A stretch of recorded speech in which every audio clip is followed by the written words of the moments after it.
Hello, Potter Than Hellions. Welcome. Damn, wrong podcast. Hey, this is Steve from the Potter Than Hell podcast. Welcome to the show. This is the Shout It Out Loudcast. But before we get going, I want to ask my guy something. BC, are you feeling low with no place to go? Yeah, and I'm thinking I'm going to scream. Hey, BB, do you recall Days in the City? Yeah, and I think back, oh, what a pity. And hey, Dylan, do you feel uptight on a Saturday night? Yeah, man, my heater's broken. I am so tired. Well, I'm going to throw another log on the fireplace and listen to the Shout It Out Loudcast. Oh, yeah. Steve, stand by my side, and I'll be next to you. Oh, God. Shut the fuck up, BC.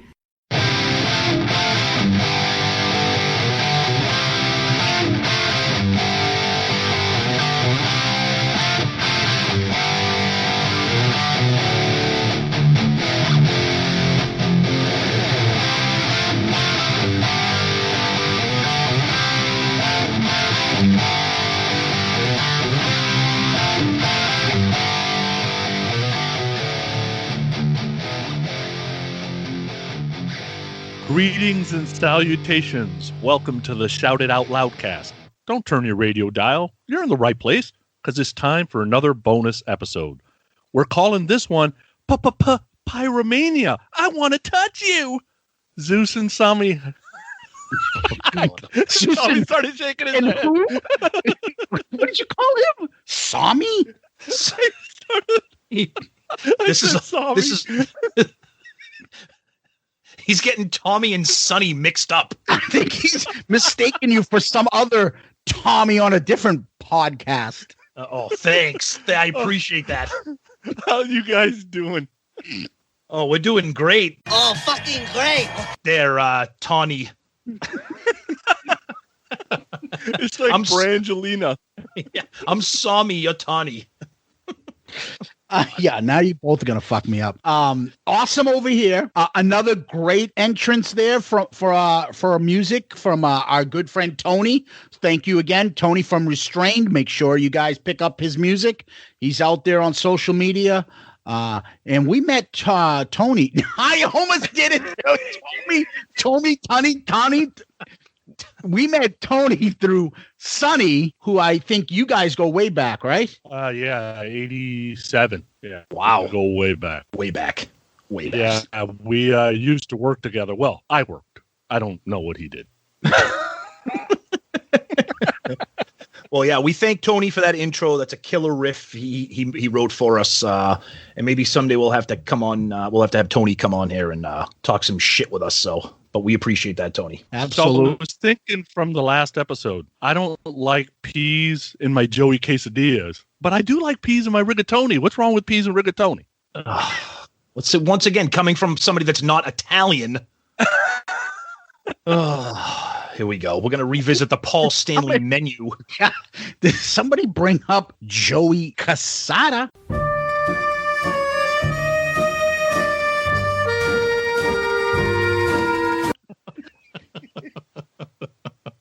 You got to cue up that Godfather music now. That's his theme, people. That's his theme. If his name gets mentioned on that on this program, he's getting the Godfather treatment. Yep. So we're here for bonus episode. What are we on, number 5 now, right? Yeah, Sonny forgot to say it. No, I think he did. I don't remember. Say 5. I was distracted by him calling me Sami, so I don't know what the hell was going on.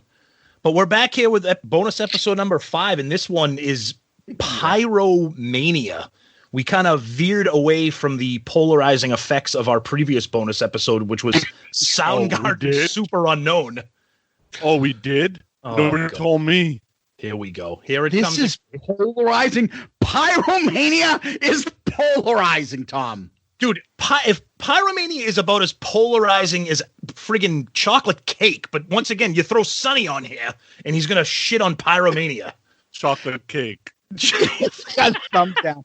Thumbs down. That's the funny thing about this, and that is that, we have no idea about Sonny and his opinion on a lot of these things, and that's what we talked. Yeah, and we were talking about the Kiss draft earlier before we went on. Like, I know Tommy stuff. He knows a little bit of mine, where we stand on certain songs, album stuff.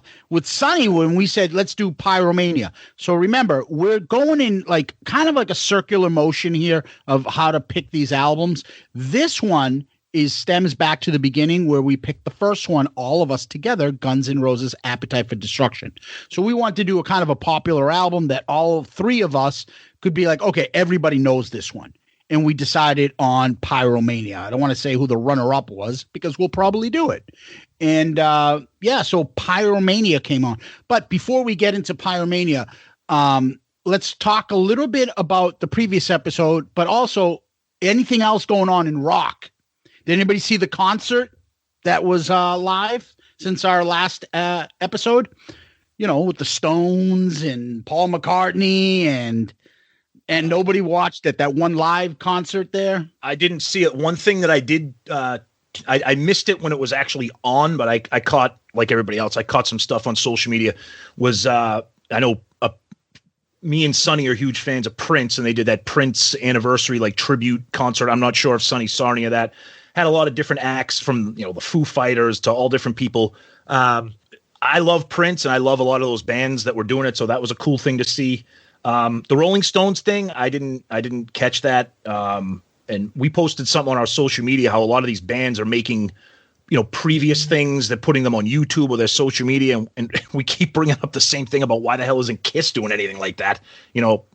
Even Paul Stanley's videos have kind of quieted down a little bit. He hasn't done one in a while, if I'm correct. Sonny, right? Am I right about that? I haven't seen a new one. And a bunch of people putting old stuff out. That Prince thing was brutal. Really? Oh my God, dude. That Prince thing, I watched every second of it, and I'm sitting next to Nicole going, why are they ruining some of my favorite Prince songs? Like, if it wasn't for Sheila E., I would have turned that thing off. Yeah, not all of it was great. That's for sure. And another one that I know I'm going to be on an island here with the two of you guys and probably most of our listeners. Oh, fuck, Incubus. No. Here we go. By the way, that's my pick for next bonus album, so fuck off. No, I'm just kidding. That's a Murph pick, wasn't it? No, I thought Murph put that on. Yeah, but I thought Murph put that on the text exchange.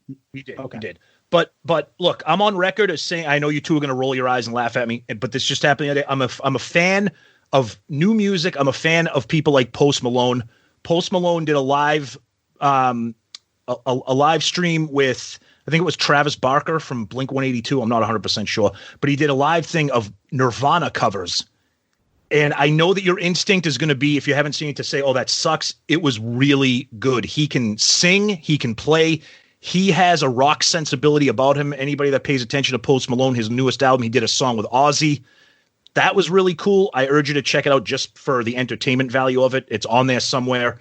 But nothing else is really going on. I don't know, Zeus, if you've seen anything other than you talked about the Rolling Stones thing. So no, I was just going to jump on. Look, anybody doing Nirvana covers, you're not doing Nirvana covers like you're saying, let's hit Prince's high notes. Let's do Bono's, voice or something, try to cover that, or the Edge's sound. When you're doing Nirvana, the thing about Nirvana is it was just raw and edgy. Yeah.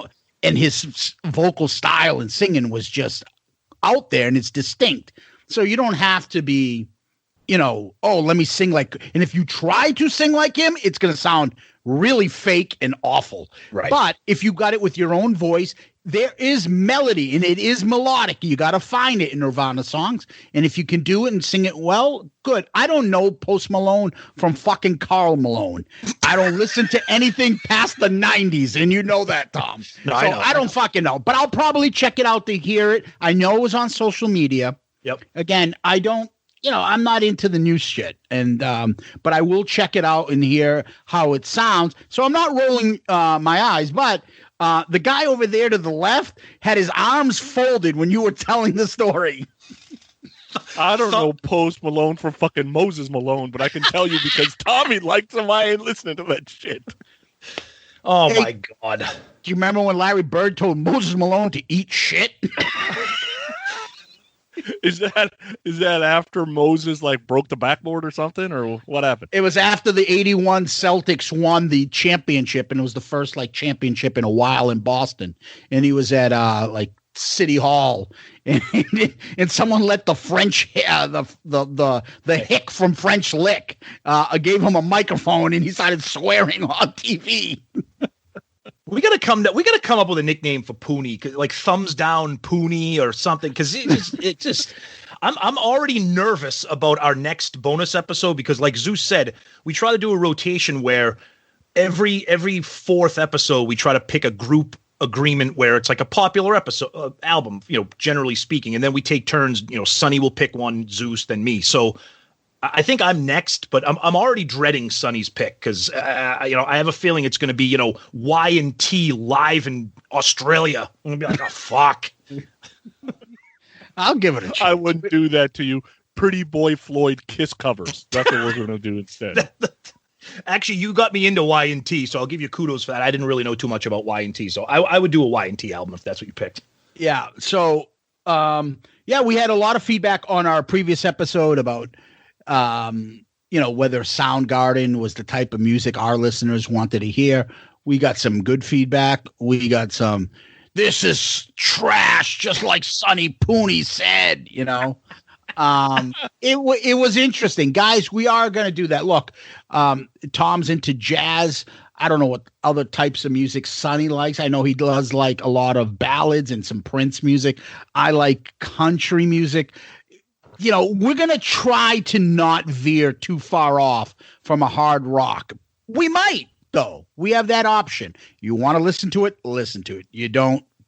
It's as simple as that. But I thought Soundgarden, and that album to me is one of the best rock albums of the 90s. It was worth putting it out there, and I want to hear these guys' opinion on that album. And I am dying to hear what Tom's going to come up for our next one. But guys, any thoughts about the previous album in the previous episode? Didn't you get feedback on your singing skills? Was that the one that he was singing on? Yeah, we're going to get to those at the end of the episode. We're going to talk. Somebody has a problem with my voice. The last album, there's songs that I will go back and listen to, and it will be in my normal rotation, but that whole album won't be, because they're just songs I don't like, and it got interesting feedback, that's for sure. I don't know if you guys saw the poll, but Fell on Black Days won, but Spoonman was second. Yeah, you know why it was second? Because we, like idiots, forgot to put Black Hole Sun on that. Yeah. That's why. We certainly weren't going to put half on there. I started having nightmares. I was waking up in the middle of the night like this. Ah! No, that was that was an easy album for me. But those episodes are fun to me when you have one or two of us that really love an album and the other person is kind of lukewarm or even less than lukewarm on it. I think that makes it a little bit more interesting, and I think it makes it interesting for the listeners too. I mean, we'd like to think that people like to listen to the three of us just talk music and have some fun with it. So it was a long episode, but it's a long friggin' album. And we didn't cover just the album. We talked about the whole genre, because that was our first grunge album. So it was a long episode, and we enjoyed it. And, we got, like we said, positive, negative. Like Paul Stanley said in Extreme Close-Up, if you love us, great. If you hate us, that's great too. If you're in the middle, get out. I like how you get out. I thought you were going to say buy a onesie. Or some Kiss slippers. Exactly, that too. Yeah.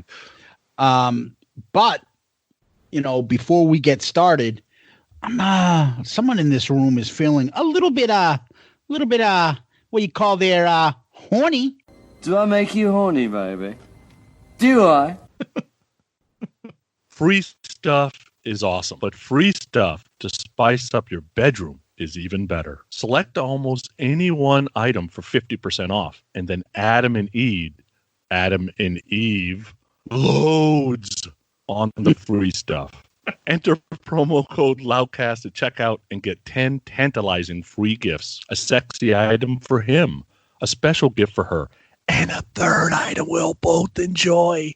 And 6 free spicy movies, plus free shipping. That's promo code Loudcast at adamandeve.com. We had a debate about the Spice Girls last time Tommy read that.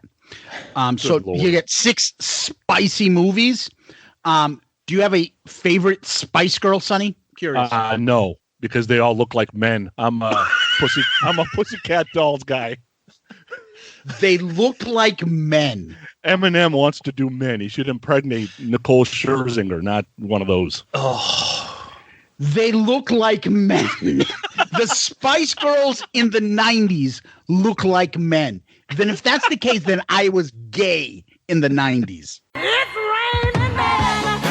Hallelujah. It's raining men. Amen. Zeus is taking personal offense to that. You can't compare the Pussycat Dolls to the Spice Girls. The Spice Girls are better. Well, the Pussycat Dolls are hot, but they all look like strippers. Look, and any red-blooded American male knows that Baby Spice is the way to go when you're talking about the Spice Girls. Oh my God. Posh Spice in the 90s. Everything was tight. Everything was black. Everything was porn vinyl or fucking leather or whatever she had on. Like, oh my God. And then the rest of them were smoking hot too. The Scary Spice. Even Sporty Spice, Tommy. The one that you said looks like a man. Go watch the Don't Ya Pussycat Dolls video and see if you make it through half of it before you got to go to the bathroom. Dude, seriously, why are you grabbing a towel over there? Sonny just entered. I told you people, it's promo code Poonie. No way. There's your poll, Tommy. Pussycat Dolls from the 2000s versus Spice Girls from the 90s. I'm not talking now. I don't want to see fucking all these people with 6 kids squeezed out and be like, yeah, who's hotter? This is Zeus's teaser trailer right now because his bonus episode pick is going to be Spice World when it comes time for him. Oh, Spice World. Dude, I'm not listening to the music. We're watching it. Oh, man. All right. Booger. Let's steer the ship back and get into the album Pyromania from Dawkins. So, Really? Who wants to give the facts on this one? Anybody want to start off? Can we start by us not by Dawkins first? Yeah, I think they got that, Sonny. Well, no, because we know you guys are so stupid. You think Pyromania is by Dawkins. Is that the typical shouted out loudcast voice that you're trying to do, fan? That's the angry fan voice. Oh, sorry.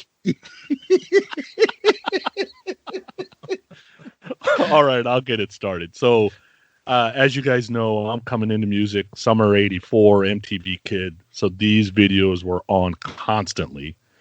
I do remember I didn't connect with it immediately, though. I thought it was catchy, but for whatever reason, I wasn't like, ooh, the Def Leppard video's back on. It was Hysteria that really got me paying some attention, and then I went backwards.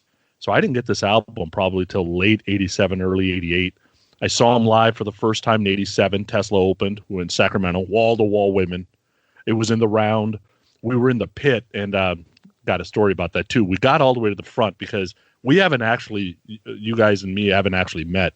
But I'm the weight of Andre the Giant.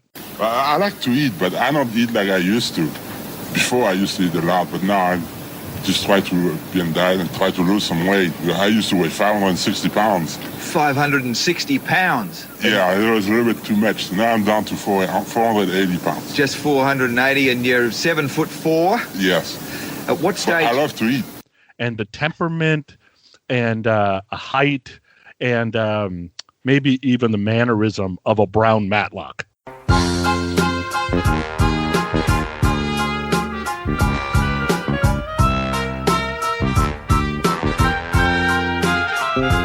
Right, so that's kind of what I am. So the way we used to do the pit was grab onto me and just follow, right? And I would just push people out of the way till we got to the front. And then whoever's behind me, pull them in front of me so that way they don't get crushed. Well, while the show's going on, one of my friends was getting crushed because like the pit was going crazy. And they actually got pulled out and taken backstage because they were worried they were going to pass out. And we didn't see them. We didn't see them again until after the show. But it was a great show, and I think that first show really cemented me as, all right, I need to get into Def Leppard because obviously they got some great music. And even Joe Elliott would tell you 88 was probably the biggest tour they had at the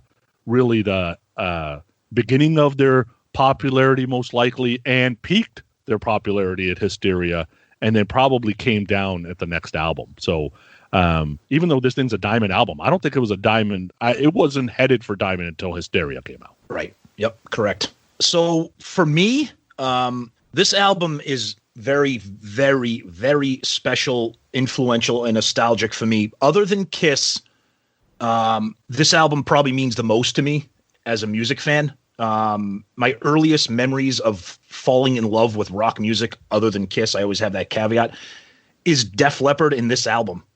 And my earliest memory is when MTV first kicked into gear.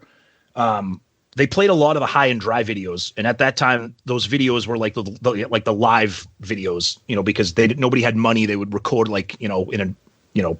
she had High and Dry, you had Let It Go, and then of course you had Bring It On the Heartbreak, which was played all the time. And it was like, that was kind of like new, kind of like a different kind of sound, because it wasn't like Iron Maiden, it wasn't Judas Priest, it wasn't Sabbath. And then when I was 10, this album came out in 83, Pyromania came out in 83. I was 10, MTV was in full force, and when that video for Photograph came out, that was like it for me. I was obsessed with that song. I was obsessed with this album. This album is probably the most played album I've ever owned in my entire life. Cassette, CD. I have the German import red vinyl. I have that right next to me here when we talk about some of the artwork and liner notes. It's just one of the most important albums for me in my collection, and I listen to it regularly. Some songs are amazing, some songs are not amazing, but it's still Pyromania, and we'll get into that. But this when we agreed on Pyromania, I was just very, very excited, because to talk about this album is it's very, very important to me. Yeah, I'm with you, Tom. I remember the old High and Dry videos. Like Joe Elliott I just remember Joe Elliott had like this really shiny blue shirt, and he looked like Billy Squier. And Billy Squier had been out there, the Stroke and stuff. And I was like, oh, is that him? And it wasn't, but I liked those songs kind of. This specifically, I'm like you, maybe the most played album I've ever had. And it's hard to describe, but this hits home. Like, it's part of your childhood. It's the music that got me into hard rock metal versus the music that made me a hip hop fan or made me into jazz or something else. Pyromania did that. I kind of equate it from like music beforehand, and then Photograph comes out, and I'll get into more details when we hit the Photograph. We'll talk about the video and all that stuff. But to me, it's like the Wizard of Oz. I'll get you, my pretty, and your little dog too. Boom! Everything's in color now. You land there and you're seeing things. You're seeing what a rock guitarist looks like. You're seeing the lead vocal, a drummer, the bassist, the rhythm guitar, like everything opened up. I had this album. My family, I've said this many times on the show before. So me and all my brother, all my cousins in 83. I know it's the first time I visited Greece with my parents. My mom brought us, and it was me, my cousin. My cousin Kendall from Indiana. And 4 other cousins, all boy cousins, all at the same age. This is Kissel. This came with us. This got played on my first trip, hanging out with older cousins, my brother and them. This was an eye-opening, like, I'm not a kid anymore. I'm getting to be, this is 83, I'm 10 years old now. It's my first summer in Greece. I've got Pyromania with us. We have High and Dry, but Pyromania was the one we were playing the most. And I'll never forget that trip. It was my first trip there. I'll never forget having that. And that opened up my eyes to hard rock. And then I was, obviously Kiss was there, but Def Leppard was probably my next favorite. And then you were always just waiting and waiting.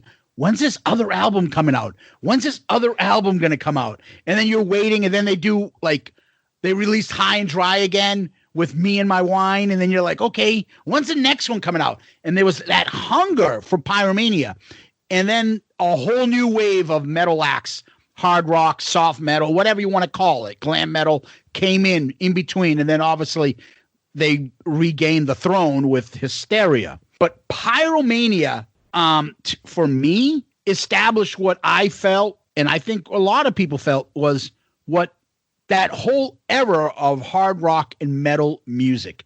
Like I said, the lead singer, the flashy guitarist, it just had that image, and this is what I pictured hard rock to be.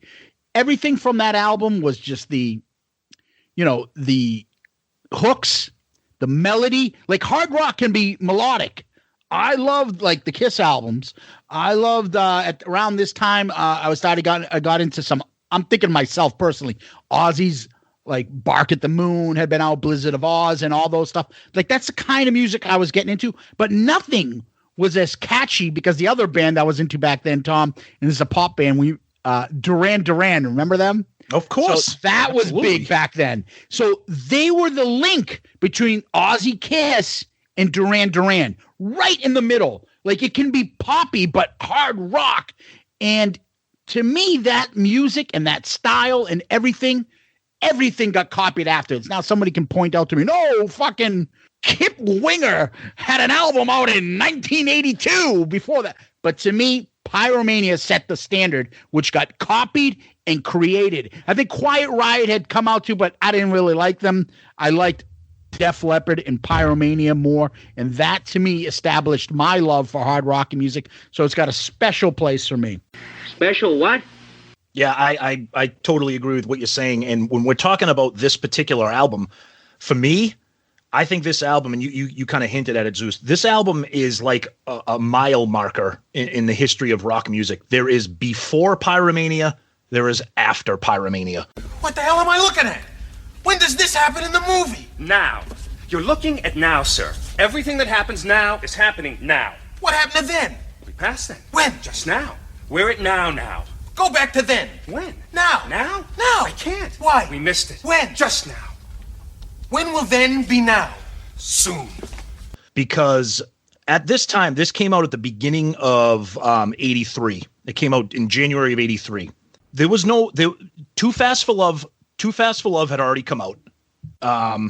And there was no Shout at the Devil. Shout at the Devil came out at the end of 83. There was no Rat. There was no Bon Jovi. None of that stuff was really out yet. So if you wanted like a dual guitar, like British band, you had Judas Priest, you had Iron Maiden, you had Sabbath, you had stuff like that. But that stuff wasn't like accessible. It wasn't melodic. It wasn't poppy. It was like guys' music. So when you had like you said, you had the hooks, the melody. You had layered guitars, layered vocals. You had a sensibility that was accessible. You had girls listening to Def Leppard. Girls didn't listen to, Iron Maiden or Judas Priest or Black Sabbath or Ozzy Solo. This attracted everybody. And this is another band, too, that really was the timing couldn't have been more perfect when MTV was in its infancy, and these videos shot them into orbit. Even Rick Allen, the drummer, like he even says, this is a rock album for people who won't listen to Black Sabbath, because you're not going to get this kind of the pop sensibility and the melodies. And like you said, Zeus, after this is when it blew open. You had Shout at the Devil come out in the end of that year. Then it just blew open. Then you had Out of the Cellar, Rat. Then that was it for the rest of the 80s. And even Def Leppard themselves adjusted what they did, because then Hysteria is very different than Pyromania. Pyromania is very different than High and Dry. We'll get into that, the production and how it involves too. Sonny. Yeah, I was going to ask you guys, because there was, I was thinking about this the other day. You could say this album was the bridge to hair metal, right? So if you're not listening to Maiden, Priest, I think Saxon was around, supposedly, some other shit, I'm sure. You're not seriously fucking throwing Saxon in the middle of this. Well, there's a bunch of, let's put it this way, there was a bunch of new wave British heavy metal that was not melodic, right? They weren't melodic, but they had crunching guitars that connected them to people. Sure. And then after this, nobody can reproduce this because they don't have Joe Elliott's vocal. So after this, it's like, well, wait a second. We could just be good-looking guys, check our ass a little bit like Phil Collins doing there, and we should be good to go, right? So I think this is the bridge to what's to come. Absolutely. No doubt. And when we talk about the production, this is probably one of those first albums that really, because you talk about the producer, you talk about the legendary Mutt Lange, who did Foreigner 4, which set that band into the stratosphere with a hit-loaded album like that. And of course, more known for doing Back in Black, AC/DC, and sending them into orbit. They were already, first album with Brian Johnson, and then Back in Black just takes off into another atmosphere for them. High and Dry was a rocking, kick-ass, ballsy, raw rock record. It was hooky, but it wasn't Pyromania. And Mutt Lange was with them on High and Dry, but he was really, really involved in Pyromania. And the production is a little bit different. It has a little bit more of a pop sensibility. And like the three of us have said, this is definitely that bridge between early 80s British hard rock / metal to what we got, after this. Okay. Now, one of the things you mentioned, Back in Black and all that, I know you guys aren't country fans. I am. The fact that like Mutt Lange, like these two albums, like Back in Black and Pyromania, Hysteria and stuff, they are minuscule to what he took over. The hottest woman probably in the 90s compared to Spice Girls, his wife, Shania Twain. That's right. She's still hot. Yeah. That album, The Woman in Me, 20 million. Oh, you think that's good? Let me come up with the next one. 40 million. Yep. Okay. That is insane. 60 million albums, the two albums that he worked on with his then smoking hot wife, The Woman in Me and Come On Over. And all those songs are country Def Leppard. If you listen to it, it's true. Yep. Country Def Leppard. I mean, any man of mine is country, pour some sugar on me. But you can tell. It reminds me of, I'm not sure who said it about Bob Ezrin. Bob Ezrin has a Bob Ezrin album, and he has Kiss perform on it. Mutt Lange seems like, I can do this, but I want it a little harder and bluesier. I'll put AC/DC on this one. I've got to feel like a little hard rock, but more popish. I'll put Def Leppard to do my album here. I'll do a little country this time. I'll have my smoking hot wife do it. And then it just seems like he's not just, hey, that's good guitar there, Mick Mars. We'll keep that. He's writing everything with them. So this is like his album. Absolutely. He wrote all this with them. They spent a long time on this record. So could you imagine Mutt doing a Kiss record in the 70s? Right? He'd be like, Ace, what the fuck was that? Play it again. I'm not sure what I played. Play it again anyway. Dude, is Ace Stephen Michael? What the fuck? I was just going to say that. What the fuck was that? I'm not sure. Come on, dude. If you got to do it, I don't know what the fuck I played. Me? How did I sound? I think, who's the drummer in Kiss right now? Eric Singer. But you're right. You're right. Mutt Lange was lucky that, the Def Leppard guys were like good guys, relatively patient, because he was like painstakingly like anal about this recording when it come to the drum work, the guitars. Like he was very, like Zeus had already hinted at, and we talked about, like he was this was like a Mutt Lange album where he took Def Leppard and said, I want you to make this album for me, as opposed to, I'll produce your album. He's like, no, you'll make my album. And that's what it turned out to be, and like you said, this would never have worked with people like Ace and Peter. I can take a great band like AC/DC, but they're not young and as good looking as these guys. Exactly. So me making a little popish. Let me make this the fucking pre-Backstreet Boys NSYNC and create this sound with them, which I can get with AC/DC, but make them prettier and poppier. And there you go. I think it's a little easier to be patient too when you're a Joe Elliott. You just had hits in America with Bringing On the Heartbreak and blah, blah, blah. And he's working on the construction site. I think he's thinking, all right, either I listen to this dumbass or I got to go pound hammers in there. Fuck that. I'm not doing that. Yes, I'm calling about the helper job. Construction helper. It's true. And one huge thing too, talking about Mutt in the production, and Rick Allen was not happy about this too. And you can see the vast difference in the sound between High and Dry and Pyromania is that electronic like snare drum, that very poppy, and we saw a documentary about this album, and Mutt Lange was even like hinting at some of that electronic music that was popular at the time. Bands like the Human League. Keep feeling fascination, passion burning, love so strong. Duran, and Rick Allen was like, dude, I'm a fucking rock drummer. What are you doing here? And then, but like you said, they were young enough. They did it. They trusted him, and the rest became history. Obviously, that electronic sound really took over on Hysteria for obvious reasons due to the tragedy involving Rick Allen. But the musical landscape had changed too in '88, and Hysteria is, I know High and Dry, Pyromania, Hysteria, different albums, but this could be a poll too, or a debate. One of the all-time greatest 3-album runs in the history of hard rock. I mean, without a doubt. And this is the middle one. Exactly. Both in reality, in chronological, and the sound. It's the middle. Yep. Let's get to some of the facts on this one. Released in January 20th, 1983. It got up to number 2, but it just could not beat Michael Jackson's Thriller. It sold about 6 million, and then with Def Leppard's popularity and hysteria and everything, eventually got up to 10 million. Diamond. I know you guys over there at Grown Up Rock did a big Diamond episode, right, Sonny?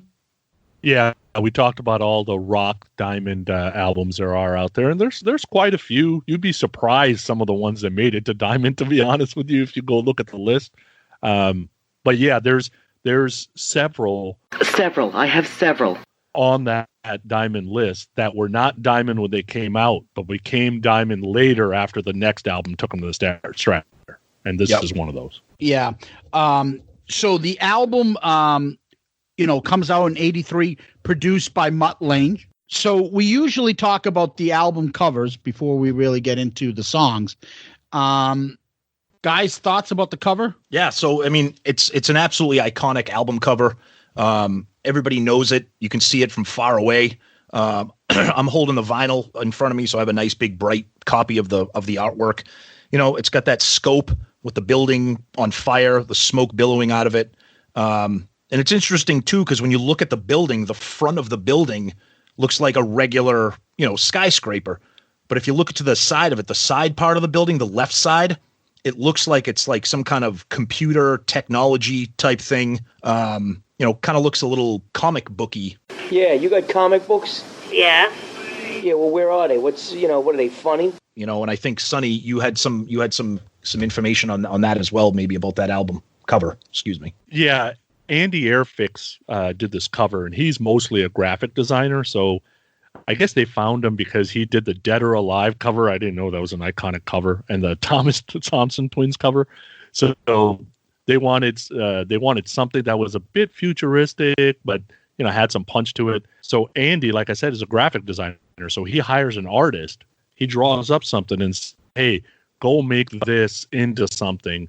And then looked at it, go, oh man, that's kind of like Marvel comic a little bit. Okay, let's add this and this and make it a little futuristic. So that's kind of where it came from. I like the album cover. I think it's cool. And it's definitely iconic. Yeah, I think it's more iconic than something that, like, at the time, like, oh my God. I'm so used to it. It's got the Def Leppard logo on the top left, Pyromania, the gun scope image, and then the fire and everything blowing up. Again, it's Pyromania, so I recognize it. There's not really much to say. It's just iconic because of what it is.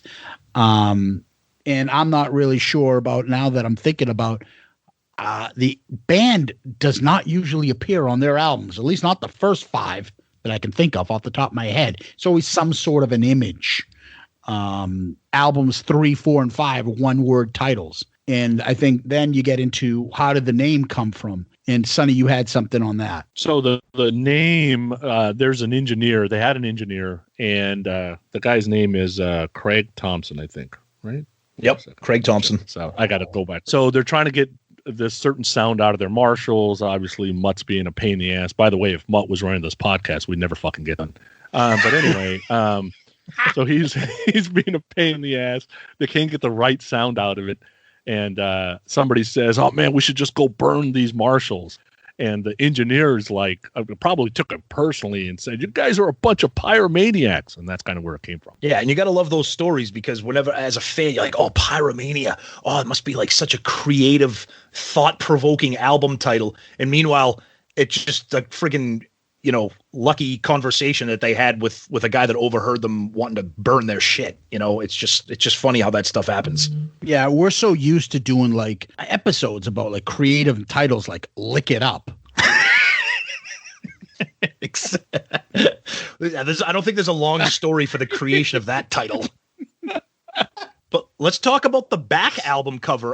Well, for the vinyl, it would be back album. For the CD, so the back album, again, I'm looking at the vinyl. I think Zeus has the CD. You have five what kind of look like slides, like of all the band members, like action shots. And then you have a big picture overlaying it with like all matchsticks, some of them in flames, some of them just laying there. Then you have the track listing, which they're taking a page out of Kiss's book. The track listing is out of order. It's not the actual track listing when you open up the CD or take out the vinyl. And then you have information on the back about band members, producers, et cetera, and we can we'll cover that part eventually too. The other thing is, so I have the CD. I don't remember. I had the cassette. I don't remember the cassette having lyrics. The CD that I have does have lyrics, and that's great. And and it's got a couple pictures and stuff, but. Let's get to, who's on this album. So the big thing about this, we said it already a few times, it is produced by Robert John Mutt Lange, right?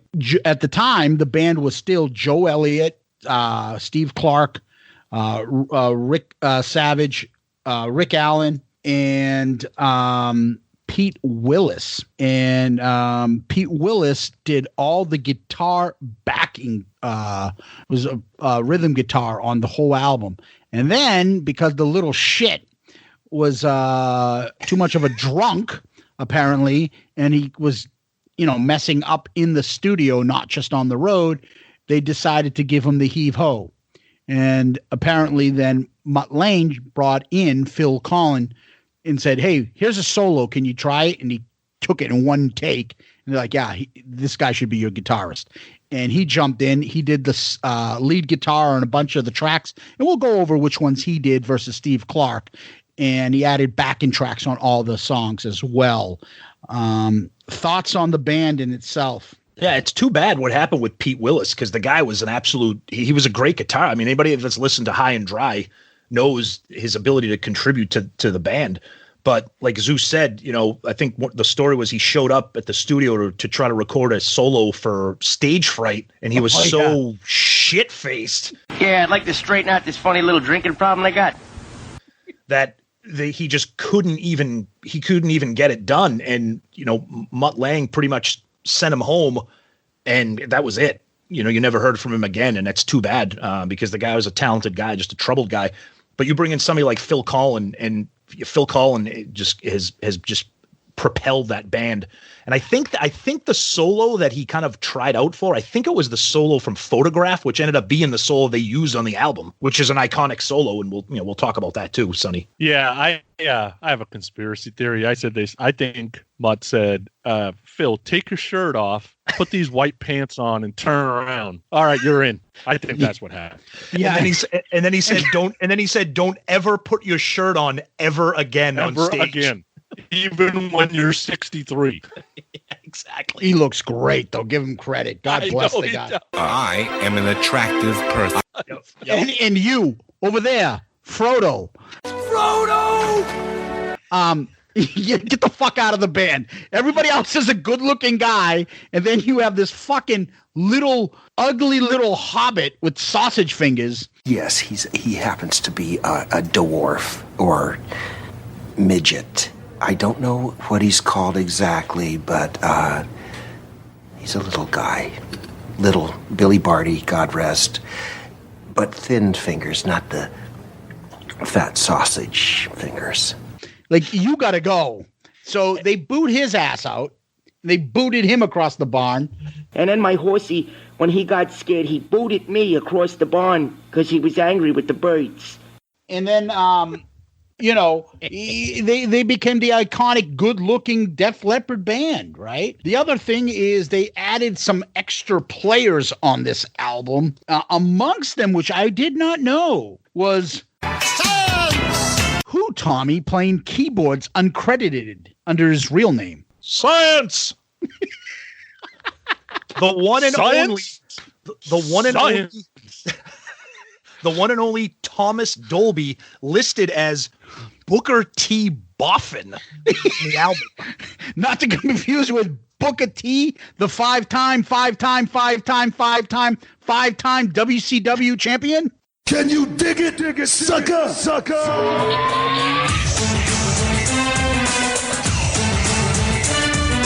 Oh my God.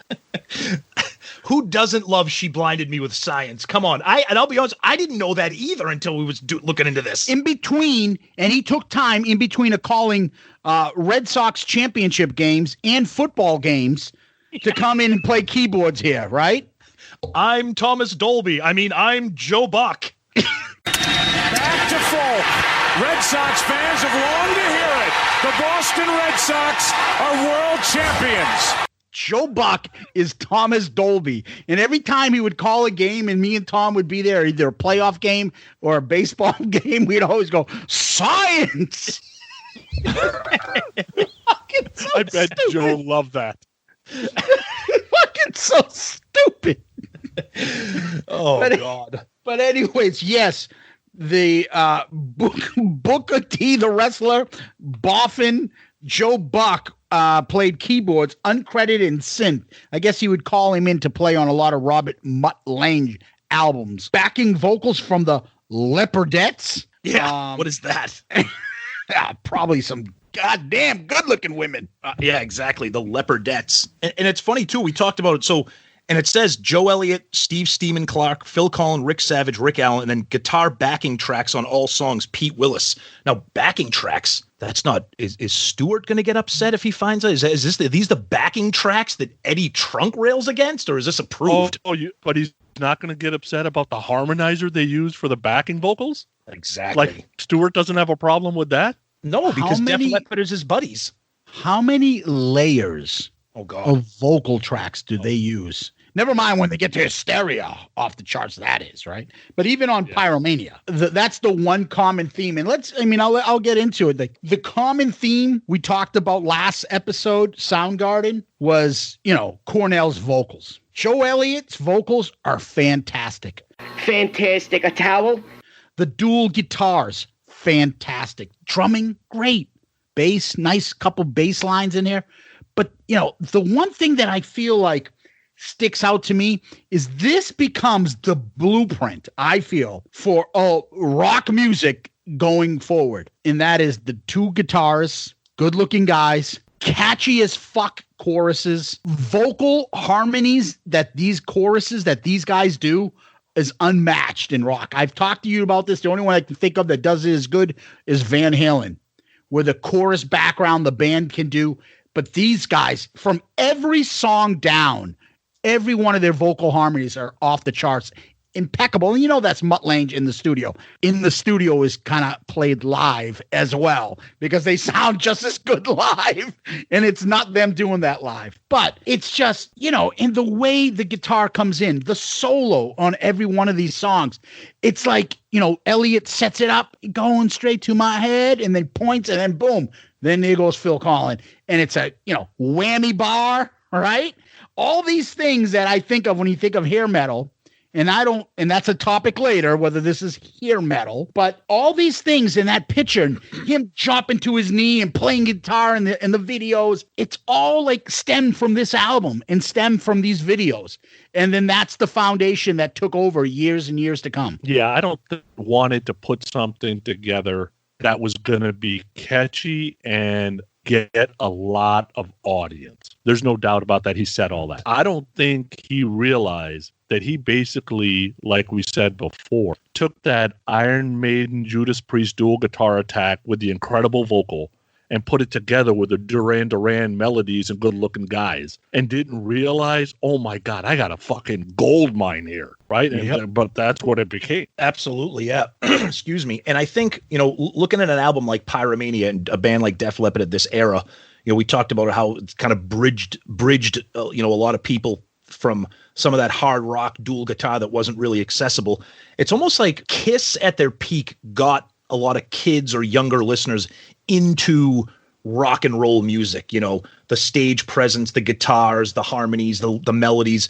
And it's like Def Leppard kind of did the same thing for like 80s rock, because when I was 10 years old, music was a huge thing for me. And I knew some Judas Priest, I knew some Iron Maiden, but it didn't grab me the way that Def Leppard like grabbed me. And then like we've talked about before, and then it just pushes you into that world of pop metal, and whether that's kind of a derogatory term or not, that's what this is. And it's the first album of its kind. And like I said previously, there is a pre and a post Pyromania world out there.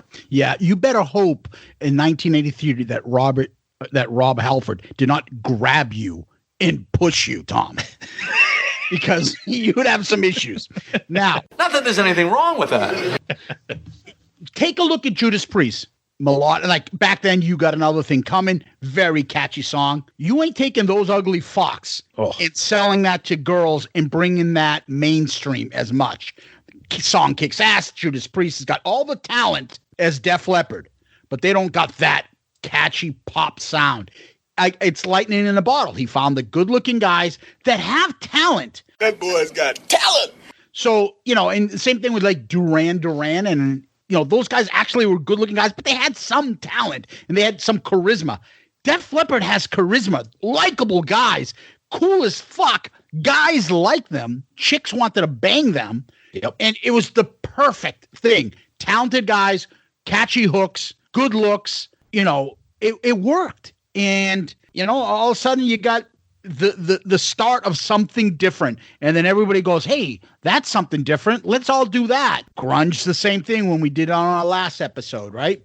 Yep. Something picked up. And then next thing you know, we got Sonny listening to Pretty Boy Floyd and fucking and Bullet Boys, Hey, there's nothing wrong with the Bullet Boys. Don't hate on the Bullet Boys. All right, boys. So you ready to get into the album tracks? So first one, Rock Till You Drop. And here it goes.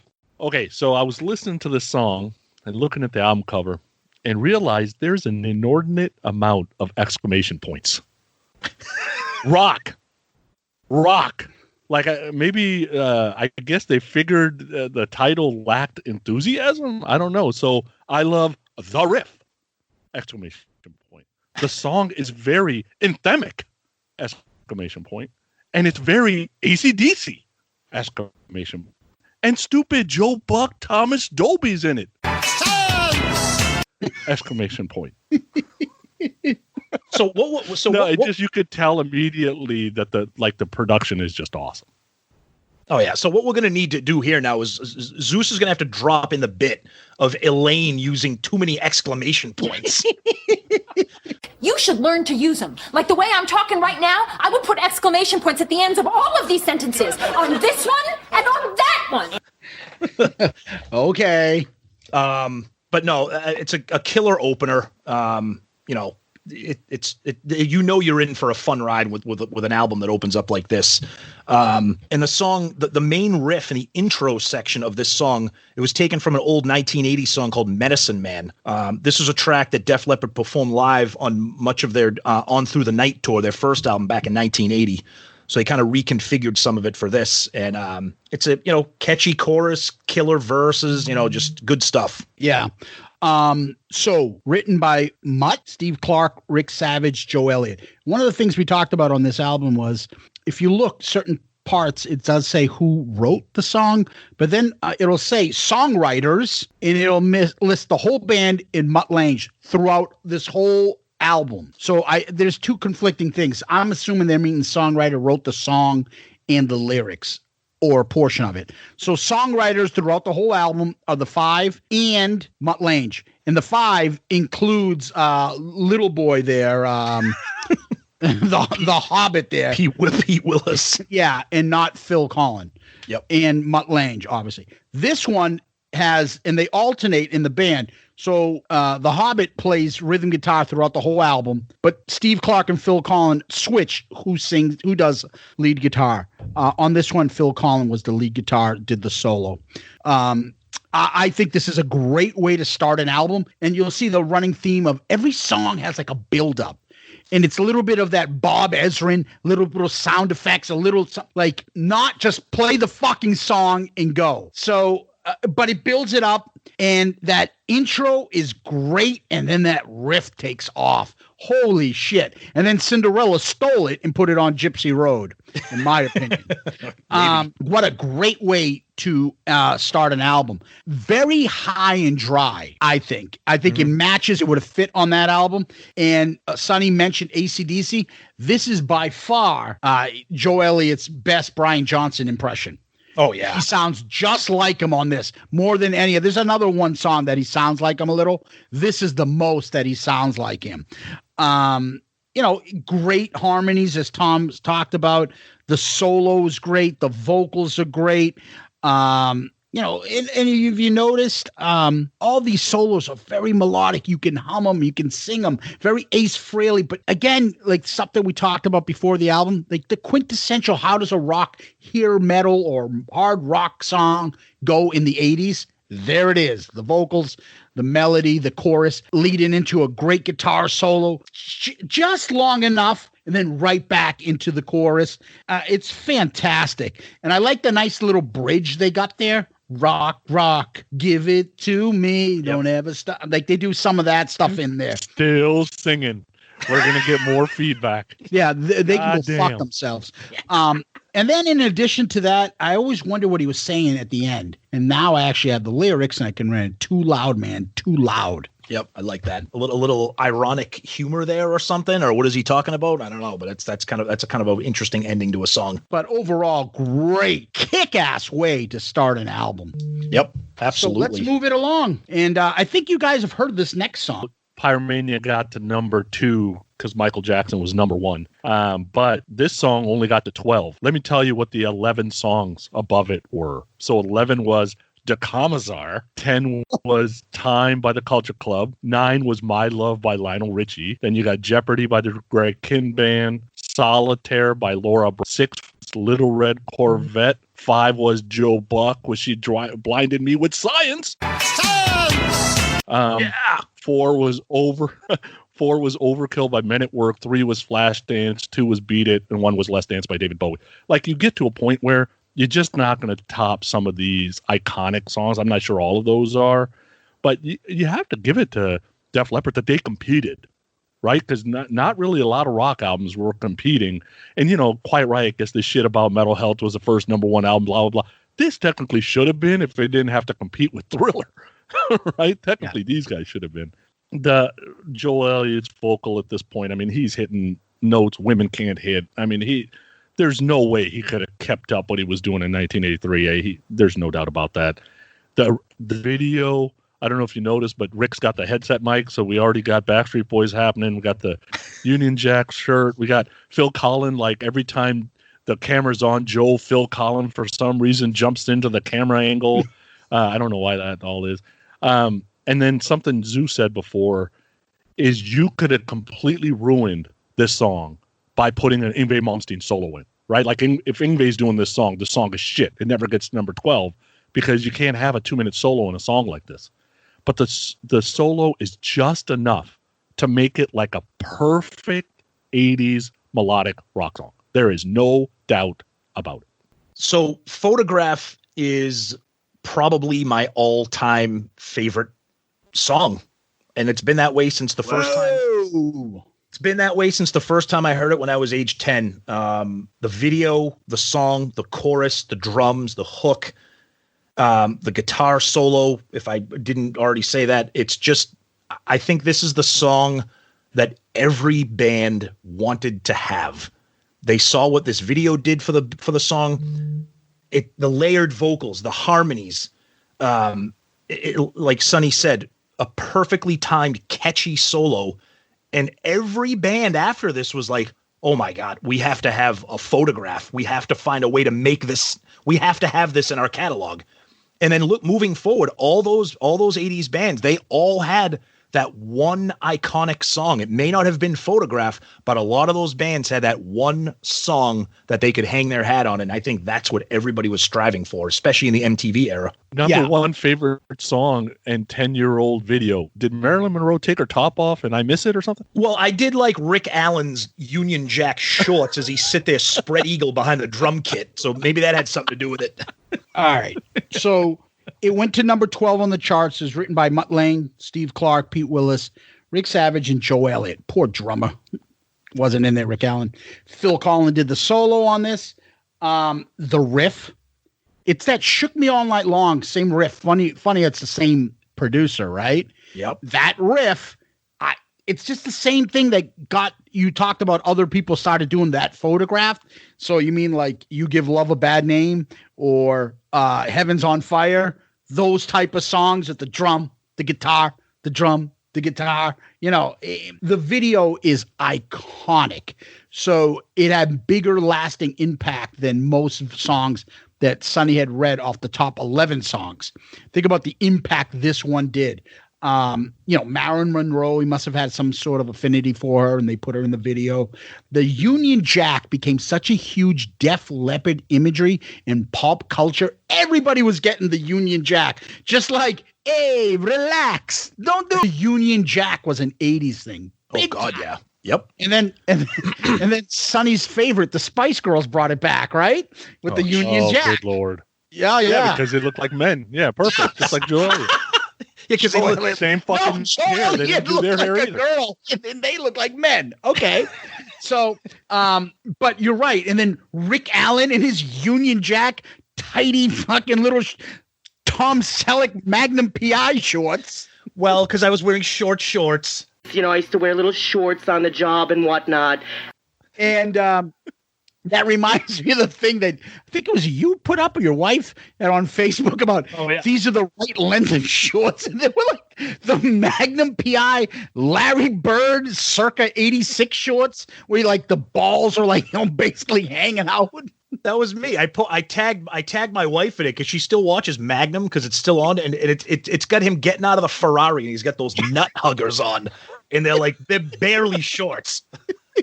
Those fucking 80s like basketball shorts. The nut huggers there. Yep. Larry Bird specials. Oh my God. And then, the other thing there's a little thing that comes prevalent on this album, and that's that cowbell. Yeah. Guess what? I got a fever. And the only prescription is more cowbell. Right? And there it is. It's in there. And then there's a little slide guitar in there too. If you notice Phil Collins doing a little slide guitar. Joe Elliott's jumping off the stage, which Paul would try to replicate in every fucking 80s Kiss video. Remember with the leg split and he was thinking he was David Lee Roth or something? Sorry. Yep. And settle down, Joe Elliott. You're no David Lee Roth either. And also if you remember, he had like something like leg warmers on. What the fuck was that look? Yeah, the Union Jack shirt looked cool, but the pants, whatever was going down below there, just not a good look. Go ahead, Sonny. You were about to say something. I'm going to say, between nut huggers and leg warmers and shit, I didn't even know he had pants on. I wasn't looking there. Sorry, there's hard to miss, man. And then, you guys already talked about it, and that is and I'll say it, not sing it, so Sonny doesn't cry. You Gone Straight to My Head, and he drags that note out, and then point, and then what has happened? Phil Collins drops to one knee in his white pants, shirt kind of open, jamming on the guitar. And that was, and I will be honest, because I remembered High and Dry videos, and Steve Clark was my favorite guitarist because I didn't like The Hobbit. And I'm like, who the fuck is this guy? And why is he overshadowing my guitarist? Because he was all flash, and I'm like, my guitarist isn't doing shit now. He's in the background. And I'm like, who's this flashy asshole? But he looked badass, just out there jamming away on that. And, and it's got the, I don't know, fucking quintessential 80s stuff, chicks in fucking cages and just cheesiness. But the video really changed, hard rock and music. Good looking guys playing a fun, catchy song changed everything. And this song just really started it off huge for Def Leppard. Anything else you guys want to add? Yeah, it was the first video to knock off Beat It off the most requested videos. Photograph was the one that finally toppled Beat It off the top of the mountain there. And getting back to the video, so the video, obviously everybody who's listening to this has seen it, but it's got the mixed in, the Marilyn Monroe stuff, and then it's got the band performance. And maybe it was a budgetary thing, but is there a smaller fucking stage where a 5-member band? I mean, those guys were on top of each other, and watching the video, I'm like, Jesus Christ, Rick Allen's the most comfortable one because the rest of the guys are like on top of each other. Not in those Tom Selleck shorts, he wasn't. Yeah, that's true. Maybe you're right. That's true. But no, I mean, what can you say about Photograph? I mean, it's the video and the song just iconic, especially if you're our age. Yeah, absolutely. Sonny, anything else? Nope, I'm good. All right. Let's go to the next one.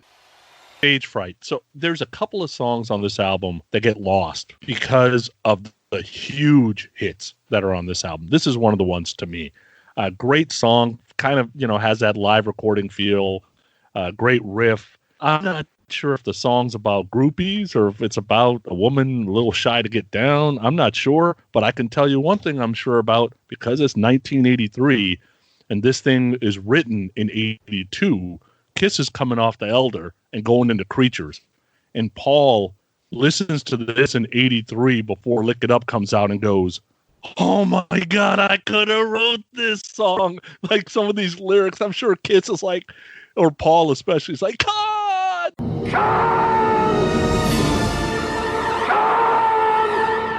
Right, like just dying because it's like, oh my God, these guys stole my song. Problem that I have with this song is it just gets lost. But it used to open with this song. So it was a great opening song too. But it didn't get released as a single, so it never had a shot to be iconic. Yeah, I totally agree with Sonny. I'm on board with it. It's a lost, deep cut gem. It's got those effects that make it sound like there's an audience. Killer riff, a song that could have been on High and Dry. And it's funny how you hear that polished pop rock metal of Photograph, and then they just change course and just go right into this ripping, fast paced rocker. Kind of almost like reminding people, hey, we can do both. We can do it all. I want to come in and just give it all. I want to show you what I'm capable of. We can rip it up on Stage Fright, if we have to. But yeah, I totally agree with Sonny. A song that gets lost on this album. Written by Mutt Lange, Rick Savage, Joe Elliott. Phil Collins did the solo on this one. I think this one is another one of those High and Dry type songs, right? More in line with the previous album. And it's another build-up of a song. Everybody loves the Welcome to My Show beginning. And the crowd noise pumped in. So I'm like, now that I look back, I'm like, oh, gee, that's how they did it live, huh? Yeah. Right? Here we go. That's how they did it live. A lot of the whammy bar, so 80s and stuff. And this is another one of those, not as bad as rock, but another one of those Brian Johnson type vocals that he does. I will say this, because I'm not going to give away my preferences and things like that. There is not a song that I'll go, on this album. None. So if I talk about a song and I'm like, it's not as great. Sonny's giving me dirty looks. It's not, I'm saying in comparison to the rest, all of these songs are unbelievable, in my opinion. They're all iconic. They're all fantastic. But, some are obviously got to be better than others. I really like this song. Let's just leave it at that. But I wouldn't call this song a deep cut. I wouldn't call any song a deep cut off this album, because this whole fucking album is well known by everybody, and everybody's played this a million times. So everybody knows, at least I think of the people and the friends that we grew up with, Tom, knows what Stage Fright is, knows the song. That's just my opinion. So let's move on to really is more of a visual song, and you don't usually get this in the type of music we listen to, but he's definitely telling a story here and painting a picture, which like somewhere in the distance, I hear the bells ring, darkness settles on, the town children start to sing. Like it feels like it was maybe a poem kind of written and then converted to a song, or maybe somebody's like fictional story or something like that. Which I love it. You can really hear Savage's bass thumping on this song a little bit more than some of the other previous songs. That whole dropping the music out, do some vocal, bringing it back, build up. I mean, all those hook type tricks that we've been talking about are very prevalent in this song. The video's interesting because I don't know if you noticed, but everybody was in black. And Rick still didn't get the memo. He was still wearing the same shorts. It's like, everybody go change. Rick, you stay put. I don't know what the hell. The other thing that I noticed in this video, and then I went back and watched the other ones, I'm like, it kind of happens everywhere. Steve Clark is not comfortable. He almost makes it feel like he does not want to be known. He wants to be behind the scenes. And maybe at the end, that's what got him, right? Maybe that's what actually did him in, where Phil Collins on the other end, like hammering it up and trying to get into every scene. Steve Clark's almost trying to hide behind what's going on, which was it was evident in this video, at least. Yeah, good call. Tom. Yeah, one thing I love about I love the song, but I love the track listing of this album. Like, and I think that contributes to the enjoyment of it. Like we said, we have that pop metal perfection in Photograph. You turn it up on Stage Fright, then you slow it down on Too Late for Love. But the intro to this, in the way the song just kicks in after that very kind of moody intro with the sound effects and Joe Elliott's voice, and then it just rips in, and it's a killer song. And I think what Sonny said too about Steve Clark, rest in peace. I think he may have been one of those guys where I'm a guitar player. I'm a rocker. I don't want to be in a video. I don't want to dress up and perform for the camera. Phil Collins relished that. Like we said, Phil Collins doesn't wear fucking clothes when he's on stage because he wants everybody to look at him. Rest in peace, Steve Clark. Unbelievable guitarist, but like Sonny said, it felt a little bit out of place. And this era was not for everybody. But that being said, one of my favorites on this album. I'll probably be saying that about all the songs, but this a cool vibe to this song. Written by Mutt Lange, Stephen Clark, Pete Willis, Rick Savage, and Joe Elliott. Phil Collins is just on backing vocals on this. So this is the first one where he's just on backing vocals, and Steve Clark does the solo on this. And the one thing I want to mention about is he does do the solo on it. It's a very melodic solo. You can hum it. You can hear it. And you can think about this song. You know it. You can hum it right now in your head. Again, another intro kind of thing he's doing with the wind gushing in. And here's a thing maybe foreshadowing what's going to happen later on this evening. Is this a power ballad? Right. The video is from a Christmas special done in December of '83. It's edited down. It's not the full song. From something called like Supersonic. No, not JJ Fad. Supersonic. Supersonic. Supersonic. Supersonic. Yeah. JJ Fad. And actually Steve Clark does the solo in the video. And this is a kind of a weird one because if you saw the video, Sonny, you see like Rick Savage is doing the Gene style like of bass playing. Did you notice that? He never does anything else. But in this one, he's doing like that old he's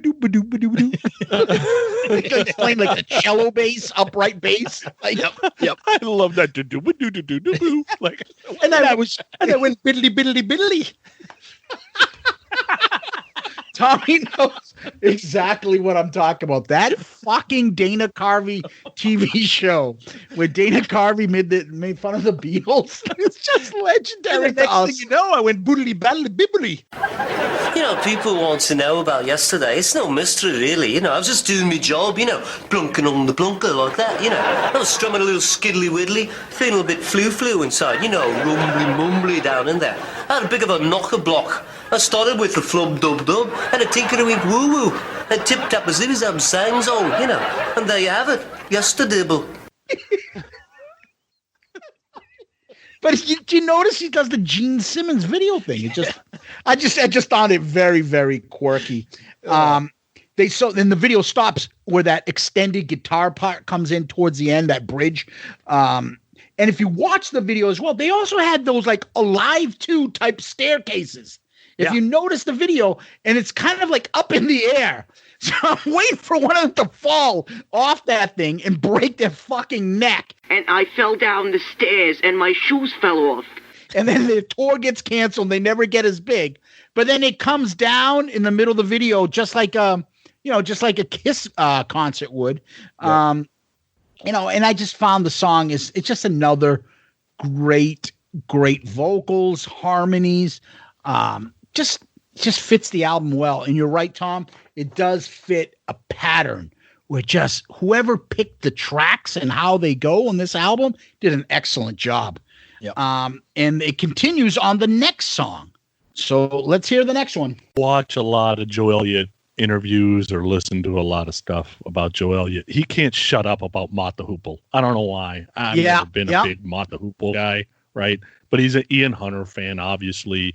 And people think this song's about that, and it's really got nothing to do with that. It's more about the deer hunter. Even Joe Elliott said so. Yep. And I get it. Not every song can be about, sucking, fucking, drugs, women, Jack Daniels. Like, you got to write other stuff. And he didn't want to write something that was about what was happening right then and there because the Falkland Island thing was happening at that point, and he didn't want to cash in on stuff that was happening at that point. So it's supposed to be more about kind of like the Deer Hunter Vietnam thing. It's an okay song to me. I think the intro's a bit over the top. The first 80 seconds can just go the hell away, and then that minute and a half, minute 45 of that guitar solo that drags on forever. Like, you could have cut this thing to like a 4-minute song and I would have been a happy guy. Yeah, it's a good song. It's 6 minutes and 17 seconds long. There's no excuse for it to be that long. It's a good song. This is the first song on the album where I'm going to be a little nitpicky, and my issue is the chorus way too thick on the keyboards. The keyboards are over the top when you hear when they're screaming, Die Hard the Hunter. If you listen to it, you can hear that layered keyboard over the vocals to the point where it kind of pulls you away from like the fact that the song kicks ass. If you're not sure what I'm talking about, listen to it. You can really hear it. It's a great song. It's on Pyromania. Of course, it's a great song, but the song could have been cut a little bit at the end and a little bit at the beginning. But I do like the song. It's like Sonny said, it's a different topic. It's not about love and chicks and rocking it out. It's an interesting song. I think there's a reason why it's the last song on side one, if you're talking cassette or vinyl. Because it's definitely not the best song on side one, but it's a good song for me. Written by Mutt Lange, Stephen Clark, Rick Savage, Joe Elliott. Steve Clark does the solo on this. Again, another long intro, the helicopter and everything builds up. I disagree with both of you. I think this is a gem. Oh, love it. yeah. Love it. I love Wait the till fucking... we get to the rankings. Yeah. I love the chorus. I love the harmonies. You can't do that. And then, oh no, you can't do that. Oh, that's just fantastic. It's a little bit about, I think First Blood came out around that time too. Yep. And a little bit about that, the guy that just can't get over the war. Yep. And it seemed like that's a little bit a part of this. There's a funny part to this that I as a kid, I think I've told you about this before, Tom. I love this song, but sometimes Joe Elliott, maybe it's the accent, I can't pick up a lot of his words. So just, knowing this album and then going through it, reviewing it for our episode today, there are a lot of lyrics that I'm like, that's what he said? Mm-hmm. I had no idea. And this is a, all-time favorite for me. So I know he didn't say this, but I always thought he is the shadow that's following you. I always thought growing up that he is the shadow. I'm going to fight on you. with a Boston accent, that fought on you. Not like you, the rest of the country says fart. I thought it was fart on you. Nice. And I used to be like, what the fuck is that? Everybody, he's saying fart. Oh, God. Poor Zeus. And there's got these Star Wars laser effects. Choo-choo. Yeah. I don't know what the fuck that's supposed to be because I don't know any gunshot that sounds like that. It's the longest song on the album. It's got a long solo, goes into a bridge. It's very melodic, then back into the riff. It sounds almost like a little Switch 625 in the middle there, like that solo from High and Dry. Yep. I absolutely love this song. The chorus gets me. It hooks me in. I didn't pick up on the keyboards, Tom. I'm going to go back and listen to what you're saying. I love the riff. I love the vocals on this. Joe Elliott hits it out of the park. Fan-fucking-tastic. And I know I said earlier that there aren't no really deep cuts. I don't consider any of these songs on this album deep cuts. But for me, if you would say it's a deep cut, great. But I would think it's one of their best non-single songs on this album. And that's where I stand. Let's flip the record over, or the cassette over. Let's play a song by Mr. Tip. Mr.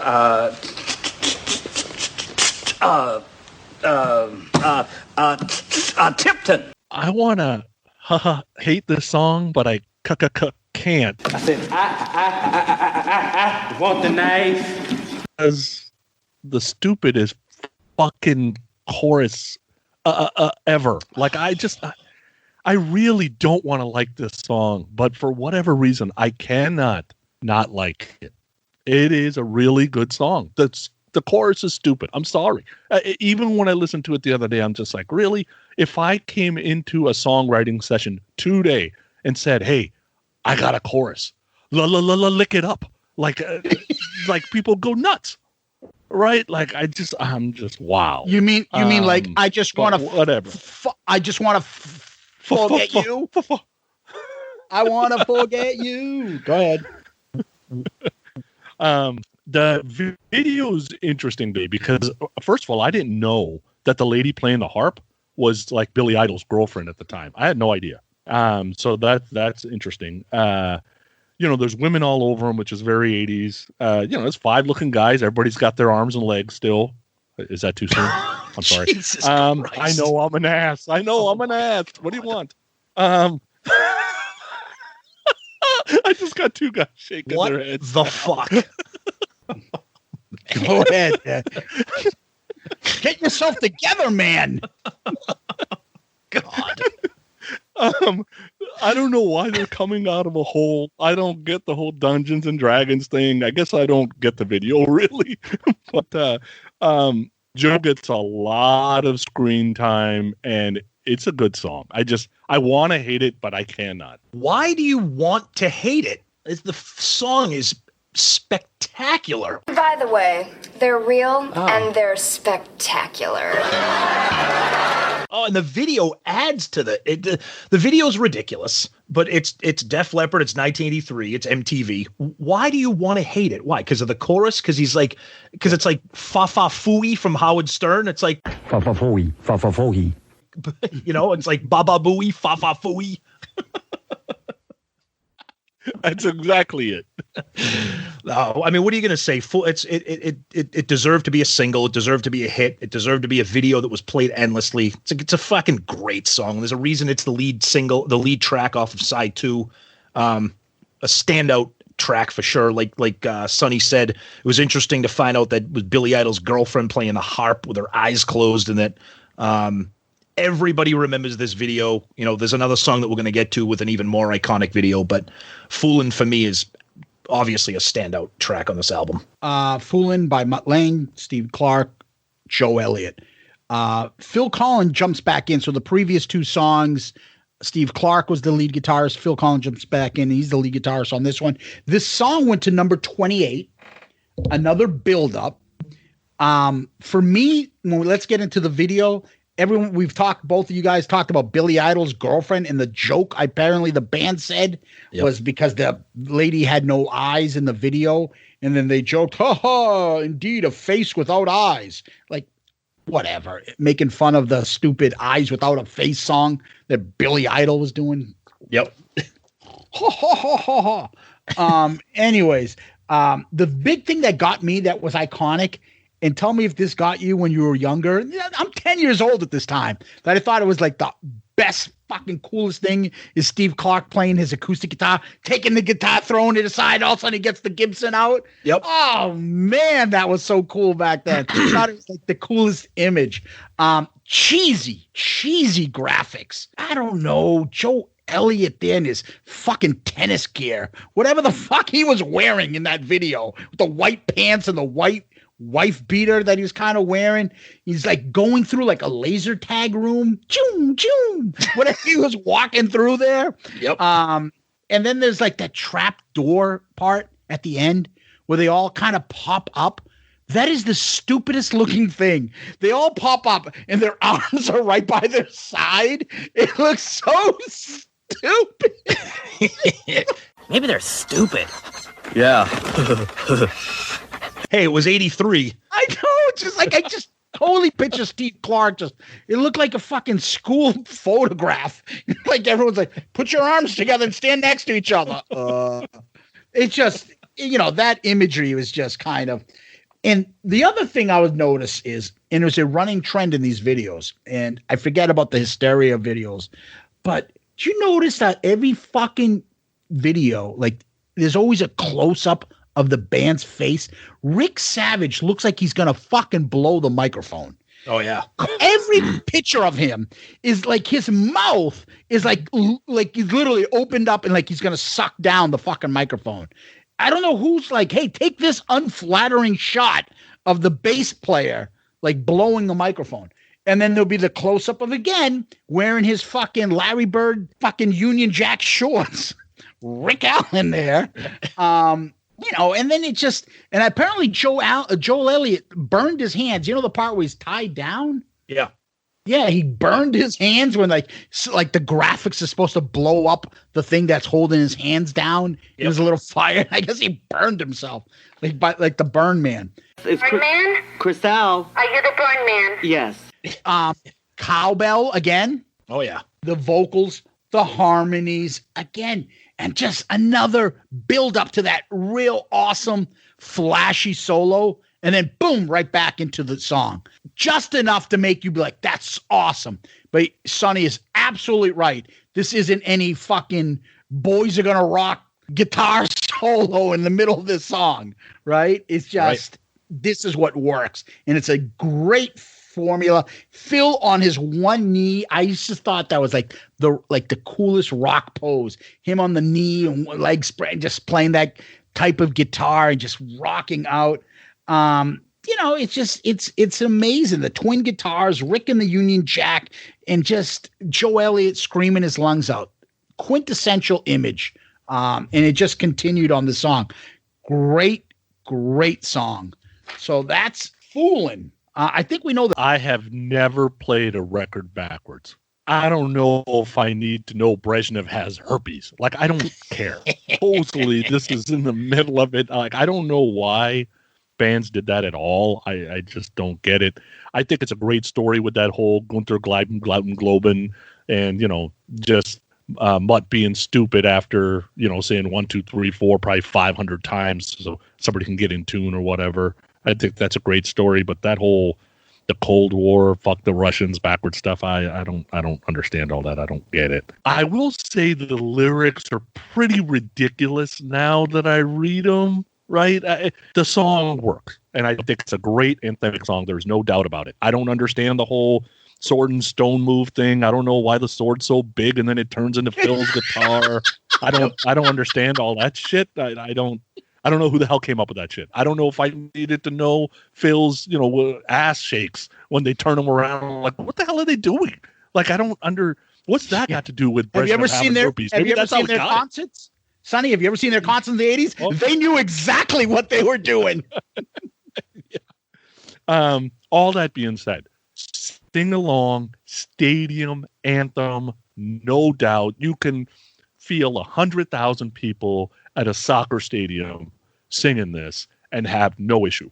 It is one of the rock anthems of my lifetime, really, and it deserved to be top 20 on the Billboard charts, no doubt about it. Yeah, the song is just killer. Like Sonny said, the video, another iconic video. I think this is a little bit more iconic than Foolin'. Maybe not quite as iconic as Photograph, but the imagery in the video, the song is just so goddamn catchy. It's bordering on a dance track when the verses kick in with that beat, that bass line. As the song's melody starts out, Joe Elliott says, "All right, I've got something to say. It's better to burn out than to fade away." Kind of referencing Neil Young's "Hey Hey," that song. The song is it's Sonny already covered, some of the backwards stuff, the fuck the Russians, Brezhnev's got herpes. There's another report that Joe Elliott says suck it also in there. I have no idea what was going on with that. But the song, one of the catchiest choruses to ever be laid down in the 80s. Just a killer song, and anybody that loves this album loves the video. It was a hit and a standout and a memorable song for a reason. Just a classic for sure. Written by Mutt Lange, Steve Clark, Joe Elliott, Phil Collin lead guitar. Went to number 19. That Gunten Glieben Glauten Globen is so iconic now. Yep. It's like become like kind of like a joke. I remember everybody not knowing. There's no internet back then. What the fuck does that mean? What is that? Who's saying it? And obviously it was Mutt Lange saying it. But it's just silliness, just gibberish. I did not know about the whole Russian thing, about Brezhnev, but I do know that he's not a very attractive man, according to Seinfeld in the outing episode. Yeah, exactly. Not that there's anything wrong with that. Yep. Who do you think is the most unattractive world leader? Living or all time? All time. Well, if it's all time, then there's no contest. It begins and ends with Brezhnev. Right? The famous line of "It's better to burn out than fade away," that's in Kurt Cobain's Suicide Note. Yep. And he talks about, probably being more of a Steve Clark type of musician. And, he would say that I'm not Freddie Mercury. I don't love the stage. I think this is what he's talking about. There's a lot of that synth drums kind of a thing on this stuff that I don't know if it's like this, or it sounded very much like The Stroke by Billy Squire. Like that. I couldn't describe it. So I asked our Paisan friend, Joe Cassida, Joe, like, what is that sound? He gave me a fucking drummer's thing. I'm like, fuck, I can't even use whatever he's saying on me. I have no idea what he's talking about. I'm just trying to be like, what? That's got to be synth, right? That is not a normal, natural hitting the drum kind of noise.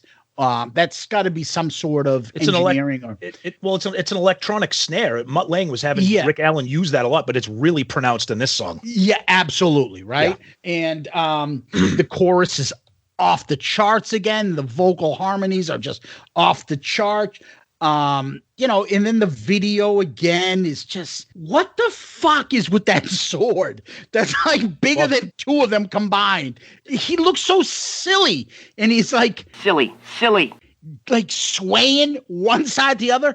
And like, this is when like that Rock Me Tonight video got shit. That's not that far removed from Rock Me Tonight. Oh, yes. Nothing's worse than Rock Me Tonight. But that's not that far. I mean, he's swaying to this. Ooh, with that big ass sword. I mean, I'm just saying. I know. It's kind of bad. And then the whole monks in the videos giggling and the Sarah Palin, you betcha, in the middle of betcha in the middle of this, and then an awesome flashy solo again by Phil Collin, and he's got the 80s whammy bar going and stuff.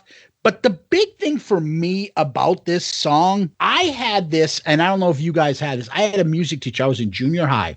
Pyromania had already been out for a couple years. Everybody had to bring one song to our classical music course. He made everybody bring a record to play. I brought a cassette, and I brought Rock of Ages to play.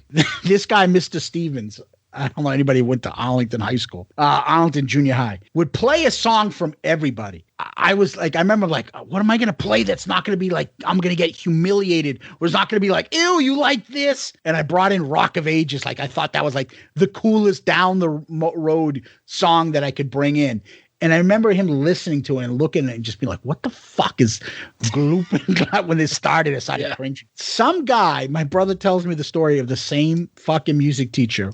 One time, the guy came in when he had him, and the kid came in, this is classical music teacher, put on Judas Priest's Breaking the Law. Oh, and he's like, breaking the law. He took the fucking record off and threw it, flung it out the window. And said, nice. This is, of all my years teaching this is the worst song I've ever had to play from all my students. It was fucking Breaking the Law. So I knew that story. So I was like, oh, fuck, what is he going to do to this?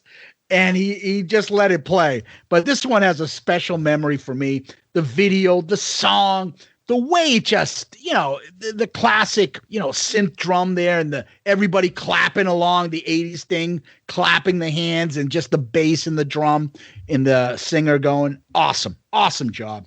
You ready to go next? Well, one more last little tidbit. So originally, Rock of Ages, it was a song without a chorus. And one day during recording, for some reason, Joe Elliott spotted an open hymnal book, church book, laying on an organ, and right there in front of him was an old church hymn called Rock of Ages, and he started singing like Rock of Ages, like kind of humming that over the melody, and Mutt Lange was like, perfect, go with it. That's gonna be the song. That's gonna be the chorus. So another thing where we think these guys are geniuses, and half the time they just fall into shit, and it ends up being one of the biggest songs of the decade.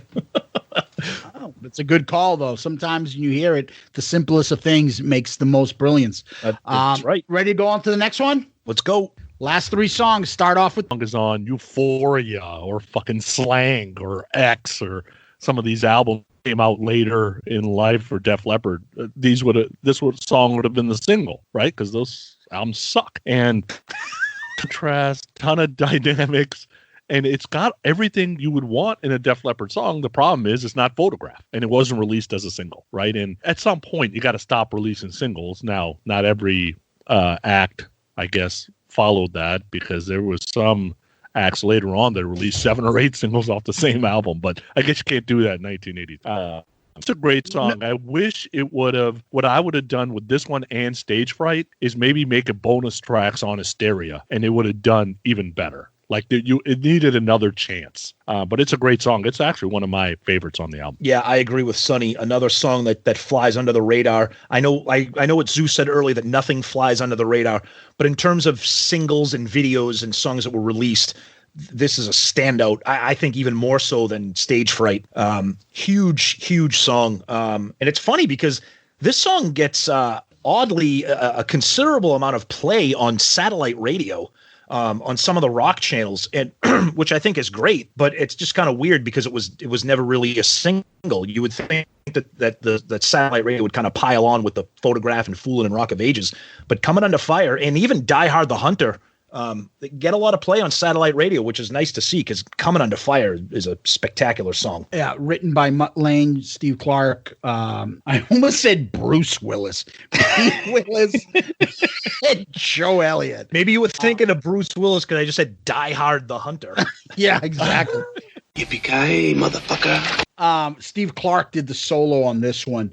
The harmonies are off the charts. I didn't know what that lyric was, coming like a thunder, because I can't tell Joe Elliott. I used to think he was saying looking like thunder, something like that, but I never understood it. I can't say enough. I can't describe it. It's a way a song makes you feel. I think this song is brilliant.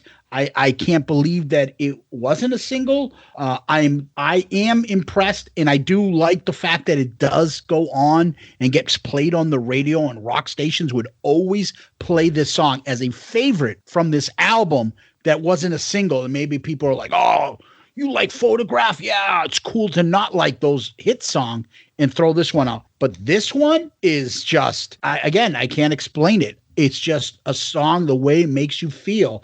The lyrics, the catchiness of it, the vocals are off the charts, the chorus, guitar solo as usual. Unbelievable song. Unbelievable song. Anybody else want to add anything? We're going to the next. Let's move on. Let's go.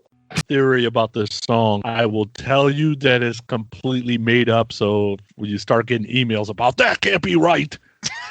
My guess is this song was called Shock Me. But since they didn't have a Make Me Feel Better, Put On Your Black Leather, we can come together, somebody said, you can't have a song called Shock Me. Like that's not going to work. Like Kiss already did that. So then they add on this chorus that honestly does not transition well to the song. It just does not. So the first time you hear it through, it's like, okay, that didn't transition very well. Then you listen to it the second time, they try to transition it differently. It didn't work again. So I don't know if it's an Adam and Eve like theme song. I have no idea if they're trying to make a porno here. I don't know what they're doing here. Okay, but the chorus does not work for me because it seems like it's forced. almost like it was written last minute. And we got the exclamation point again. I don't know. It's action, not words. I don't know why, but this song's meant to me. Look, it's Pyromania. So I'm not going to 100% agree with Sonny because it's Pyromania. It's Def Leppard. There's a reason why this is the second to last song on the album.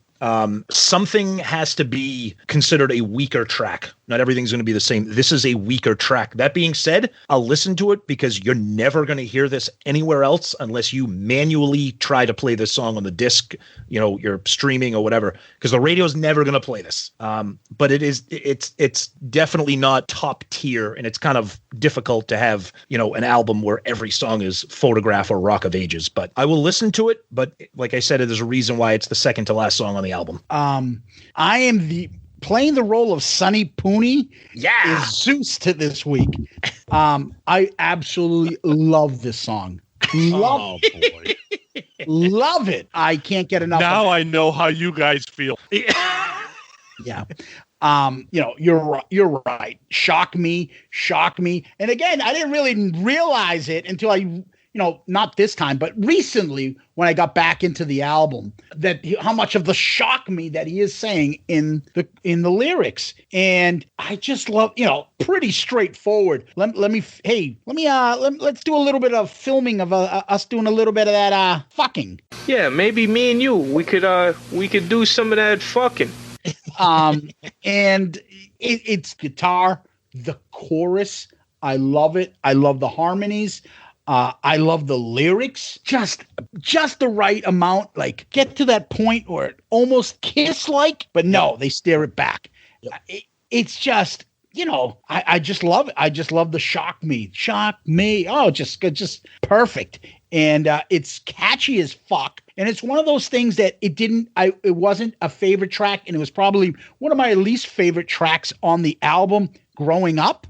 As I got older in the past few years, when I got, I would listen to this and stuff, there's something that caught me. And that happens from time to time where you have an album that you love. There's a track all of a sudden, like you kind of overlooked. And then you're like, maybe it was Fresh Tendrils to Tommy last week. Yep. Like, you're like, holy fuck, this song. Like you know what? I don't want to listen to this. I want to listen to this on my own, not studying it for the episode, but I want to listen to it. It drew me in. I love the song. Always kind of liked it and then fell in love with it the past couple years. I won't drag this on. I'm not sure if I told you it was Mutt Lange and Steve Clark and Joe Elliott, and Clark did the solo. Ready to hit the last one? Billy's Got a Gun feels like a sister song to Too Late for Love almost for me, right? It's kind of got the same feeling to it. It's honestly not as good, at least to me. It doesn't matter what these songs are. We talked about it before. Like these backing vocals, it's almost like they could have sold the harmonizer, like make it. Well, they basically did, because Shania Twain's got it all over those two albums. It's the same damn backing vocals, basically. So, because I remember liking those two albums, like, man, this sounds like Def Leppard's doing the backing vocals here. So it doesn't matter what song it is, they fit it in. The songs about, this whole subway guy fell into the wrong people, blah, blah. We've heard songs like that before. The song's fine. And I was ranking the songs because we're going to talk about our ranking later, right? And then I throw the ranking and the pieces of paper on my chair because I think I'm done. And then the last 40 seconds came and wasted my life. So I went and grabbed the rankings and dropped this song another notch because that last 40 seconds is a waste of fucking time. So there you go. Sonny, I agree with almost everything you said on that. Why did you waste my time? Was it like, did they let one of their kids play with like the little drum machine? Like, I don't understand what you're doing here. The song is okay. To me, I consider it almost a sister song to Die Hard the Hunter in terms of like story wise. Like, we talked about, the Deer Hunter, First Blood. Now you got, Billy's Got a Gun. Is it, I kind of look at it like it's a continuation of the story. It's a little melodramatic for a Def Leppard song. I like it, tons of keyboards again. The keyboards are just off the rails on this again. But like we were talking about with Action Not Words. It's kind of like when you look at like somebody going to medical school. Okay, the class of 2020, everybody's going to graduate with their medical degree. Somebody's got to finish last in that class, right? But there's still a doctor. So even the worst song on Pyromania is still so you're just talking about an excellent collection of songs, but something needs to be not the greatest. And I think Billy's Got a Gun, it's not a go-to song for me. I like it, but kind of like I said, there's a reason Action Not Words, the second to last song. There's a reason Billy's Got a Gun is the last song. Billy's Got a Gun by Mutt Lange, Steve Clark, Rick Savage, Bruce Willis, Pete Willis, Joe Elliott. Steve Clark did the solo. I like the song. Like I said, there's nothing I don't like. I really like the song. Chorus is fantastic. I don't know what that skipping record is for the last 30 seconds. No, like just number 9. No, like everyone just tries to outsmart themselves with this nonsense. Yep. The thing that I want to ask, Tom, is I'm not hearing what you're hearing when you say the keyboard's over top. This isn't My Way by Kiss. No. That's a fucking keyboard. But you're saying the keyboards are so over the top. I'm like, I'm not hearing it though. I don't know what the fuck is wrong with me. There are certain sections of the song where the keyboards are so prominent that it's not like My Way where there's keyboards going throughout the entire song. There are sections where you can hear the rolling keyboards and it's like, wait a minute. Well, this song was kicking ass until you threw that in there. Listen to it again. You'll hear it. Hear it. Right. It's just Thomas Dolby kicking the shit out of the song. Science. Exactly.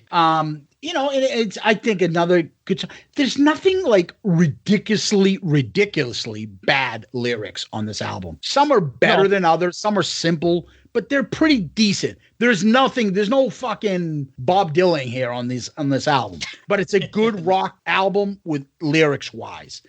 You're right. I would think this is more of a deep cut if there are any on it, but it's Pyromania. Billy's Got a Gun ends the album and ends the songs for us to review. Overall thoughts before we start ranking the songs? Overall thoughts for me, it's a great album. The good stuff is classic, huge hits.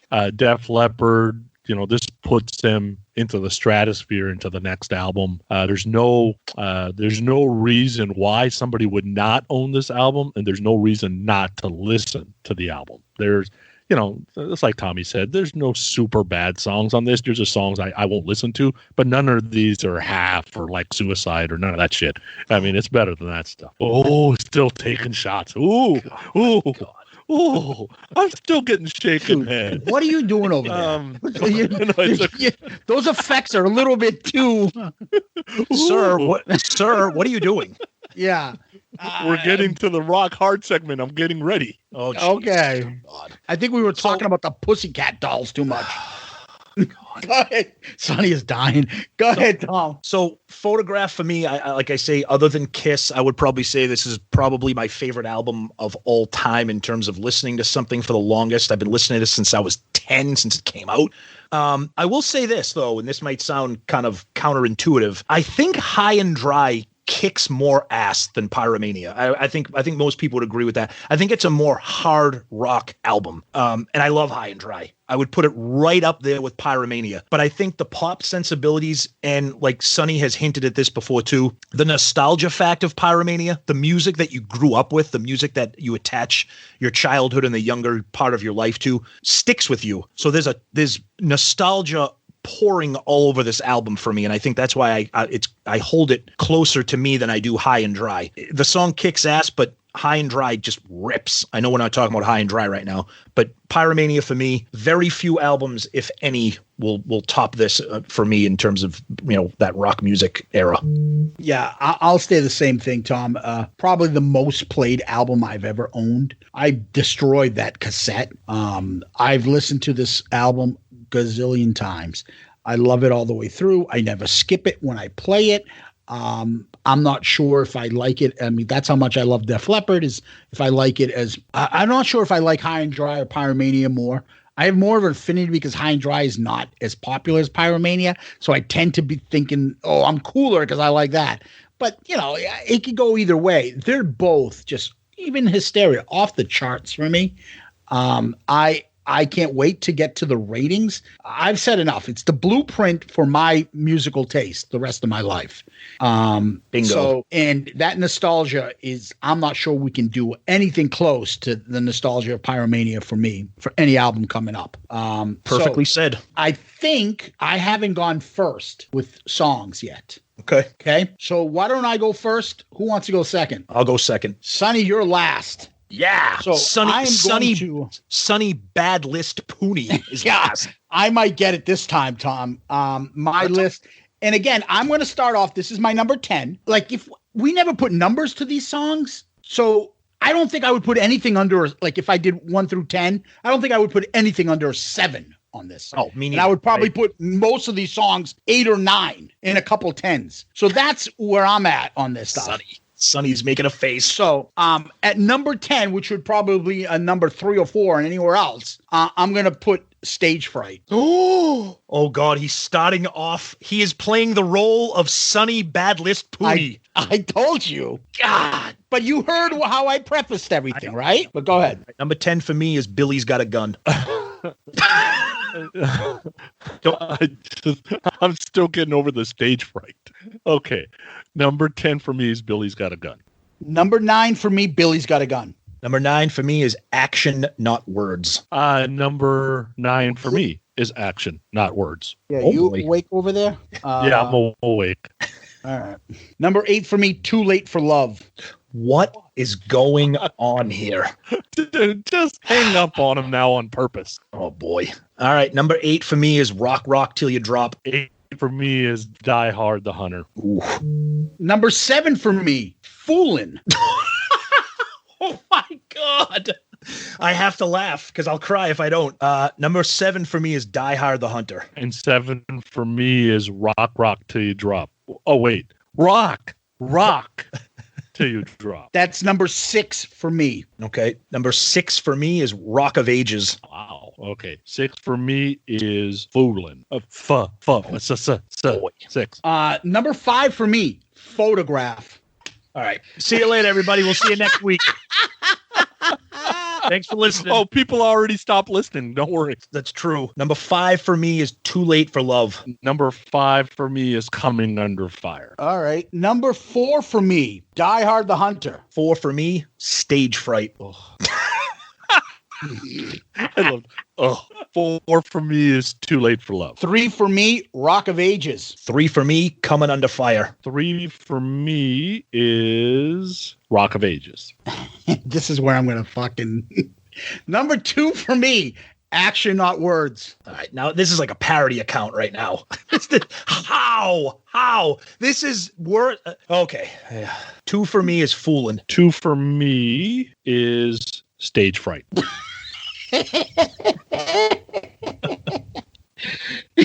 Number 1 for me, Coming Under Fire. Ooh, all right. You redeemed yourself with that. Number 1 for me, Photograph, no doubt. And number 1 for me is Photograph, no doubt. Oh, my goodness. I can't believe I'm more in line with Sonny than So what does that tell you? I know. That's amazing.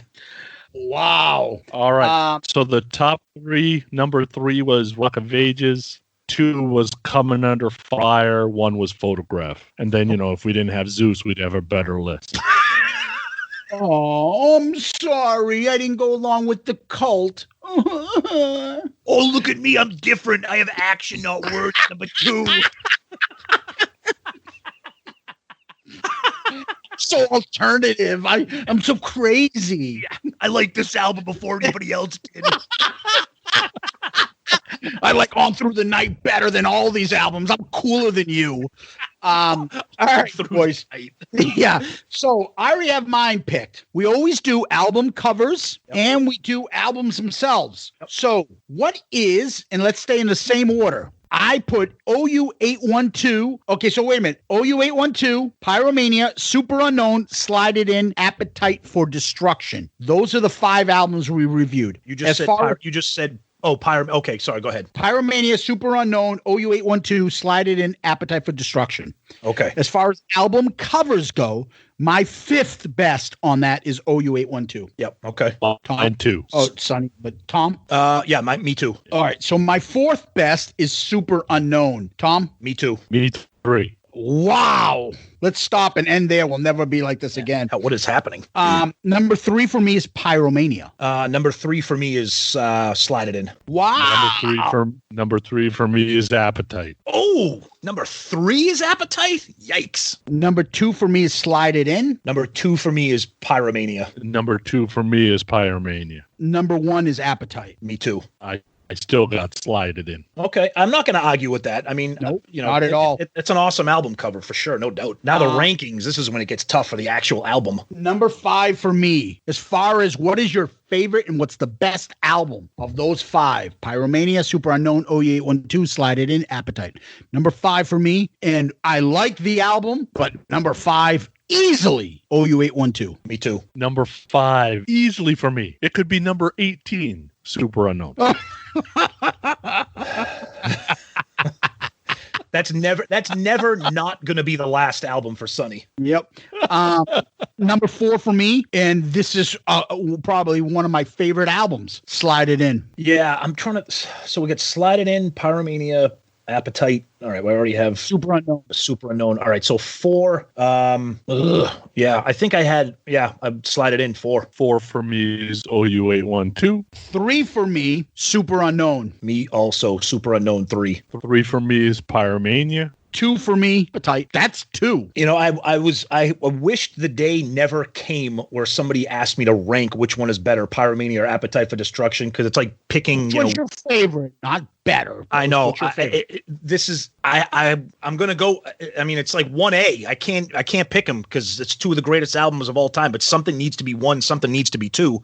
I'm gonna have to put Appetite at number 2. And I have Appetite at number 2. Okay. Number 1, and again, it's close, but not really for me. It's Pyromania. I think it's closer for me than it is for you. I don't think in these album rankings anything will ever get closer than Pyromania and Appetite for me. I mean, there's like a sliver separating the 2 of them. One for me is still Slide It In, because Slide It In and Appetite for me are Desert Island, and Pyromania is not. Yeah. I agree. This list is going to get tougher for us because we're going to stop picking albums that are near and dear to us. So the rankings are going to be tough. But you're right. I mean, I have Slide It In 4th. And that's one of my favorite albums of all time. So it's a tough one for sure, yeah. So I believe, Tommy, you're next. We don't know what it is, but you're next with the next bonus album. So it'll be interesting to see what he picks. At this time, somebody gets rock hard. Is it all 3 of us? Let's go first. I'll go first. I'll go first. Oh, Sonny. No, Sonny. go first. Go first, Tommy. No. You go. Okay. You go. All right. So this time around, I'm going to go with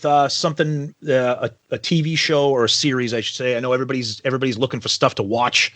So I stumbled on this on Netflix. It was originally on the Paramount Network, and Netflix picked it up. It's a 6-part miniseries. It's not a documentary. It's got actors. It's Hollywood made. And it's Waco. 6 episodes about the Waco siege. It is unfucking believable television. The story is, I mean, everybody who's our age, you know the story of Waco. We saw it on TV. We lived through it. It is amazingly made. The actor they got played David Koresh. If anybody's a fan of the TV show Friday Night Lights, which is one of the greatest TV shows ever made, the kid who played Riggins in Friday Night Light plays David Koresh. He's unbelievable. Okay. The story, it starts off with Ruby Ridge, if anybody's familiar with that, and how it led to Waco, the failures of the federal government. It's riveting. 6 episodes. I can't recommend that enough on Netflix. Waco. Wow. Okay. Sonny. Yeah, I'm more of the documentaries. Like if they're music, I'll watch them. If it's like about a brand name like McMillions, I'm watching that right now. That kind of thing. Stuff like Chernobyl and Waco, that stuff scares me. It's a little too real. Yeah. So like I've not watched any of the 9/11 movies, the Flight, whatever 93 it was. Well, I haven't watched any of those movies because it's a little too real for me. So I usually either go to sitcoms or like stuff that's on network TV. And I came across this show called Good Girls about it's on its third season right now, and it's basically about 3 suburban women in Michigan that are sick of life being tough on them. So they decide to rob a supermarket, and because it was easy, they start doing other things, and then they end up working for this like drug kingpin. It's got a bunch of actors that nobody really knows, to be honest with you. None of these guys are like mainstream. Christina Hendricks, Mae Whitman, Reno Wilson, Manny Montana. Like, people don't know these people. They're all good actors, though. And the reason I wanted to recommend it is there's one thing if you get somebody like me, because I'm always looking for something like this, but it got my 17-year-old girl, and she binge watched all the seasons and caught up with me like in 2 days. She was so into it. So they've got something that connects to teenagers too, which I was surprised. Cool. But it's a good show. It's called Good Girls, and it's on NBC. Nice. Isn't it like have like non-redeeming characters? Aren't they like all fucking like doing degenerate things? No, not. Well, I mean, they're doing bad things because obviously they're ripping off people and stuff like that. But at the core of it, like one of the ladies' husbands is a cop, right? And he's fighting against, okay, well, do I want to be a bad guy or do I want to be a good guy? You need people like me so you can point your fucking fingers and say, that's the bad guy. And he ends up helping one of the ladies get out of trouble. So now he's a bad guy, kind of, right? So they're always kind of fighting this. I just want to be a mom and get by. And society is not allowing me to, so I have to go do these other things to get by. Kind of like Breaking Bad.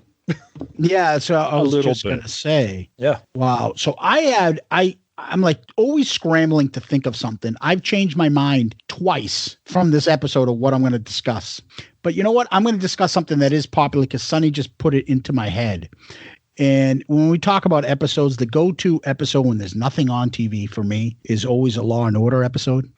And right now, Law and Order SVU just finished its 21st season. I had a spreadsheet once to make sure that I've seen every Law and Order and Law and Order SVU. And I had it, and I would cross it off if I've seen every episode. I've seen so many Law and Order episodes. I've seen where a guy will play a judge. He'll play the defense attorney. He'll play the fucking victim. He'll play the fucking like prosecutor. He'll play everything throughout the whole all series. It's amazing. I just finished watching. I caught up. I saw the last episode 21. They were going to do episode 22, but because of what's going on, they never filmed it. And the reason why I'm bringing up Law & Order SVU is because my favorite is coming back, and that is Chris Merloni's coming back as Elliot Stabler.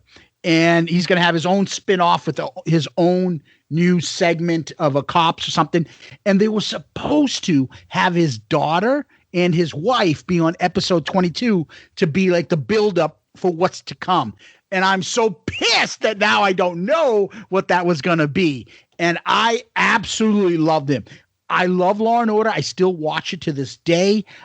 I just, I don't know. Benson, she isn't looking so good these days, but she just, she's gotten a little bit of annoying, and there's too much of the character stuff and build up. It's not the old by the book, show the fucking crime, show the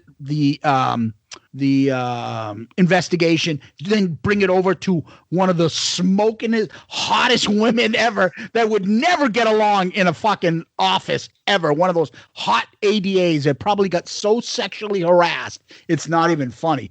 And then they solve the crime. Now it's too much filter and like, oh, isn't Olivia Benson a real hero? And she does this annoying thing where she whispers a lot to the characters, and it's so fucking annoying. It's like that Pacino thing that he picked up along the way, where he raises his voice, and it just stop doing that. She does it. Just watch any Benson the last 10 years. Watch when she'll talk to a client like this, and you're like, what the fuck are you doing that for? But every one of those ADAs were on that show. That's another Spice Girls episode. I could do that with you guys all day long with those women. Oh my God. But I just love it. And I'm so excited to see Stabler come back because he was the best part of that show. And I don't give a shit how much they try to pump it up as Mariga Hagaske, whatever the fuck you call her name, as her the star. It was fucking badass Stabler. And I'm excited to see how that goes. So that's our You Matter to Me / now You Make Me Rock Hard segment. Oh, God. And so, guys, Sonny, where can we find you? GrowingUpRock.com. We got everything that we've done so far there. I think it's about 160 episodes, probably, somewhere in there, I think. And then Podcast Rock City. We're doing all Kiss podcasts, so life is good there. Yeah, you anything new on Growing Up Rock you and your partner Steven are doing recently? We just did a interview with Aaron Lee, the bassist for Y&T, which was great. And we do some themed episodes, we do some interviews, so we keep it pretty loose there. We just did we did an interview with a female guitar player. I can't tell you about yet because it's not out yet, but that was pretty fun.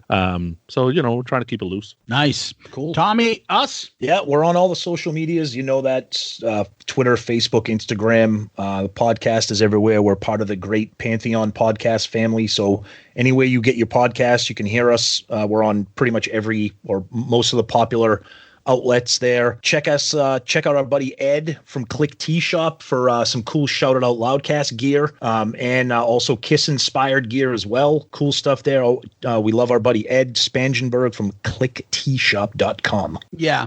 And so one of the things we usually do is, we always say the email. I always like to repeat it a couple extra times. Shout it out loudcast at gmail.com. Shout it out loudcast at gmail.com. We read your emails. We love them.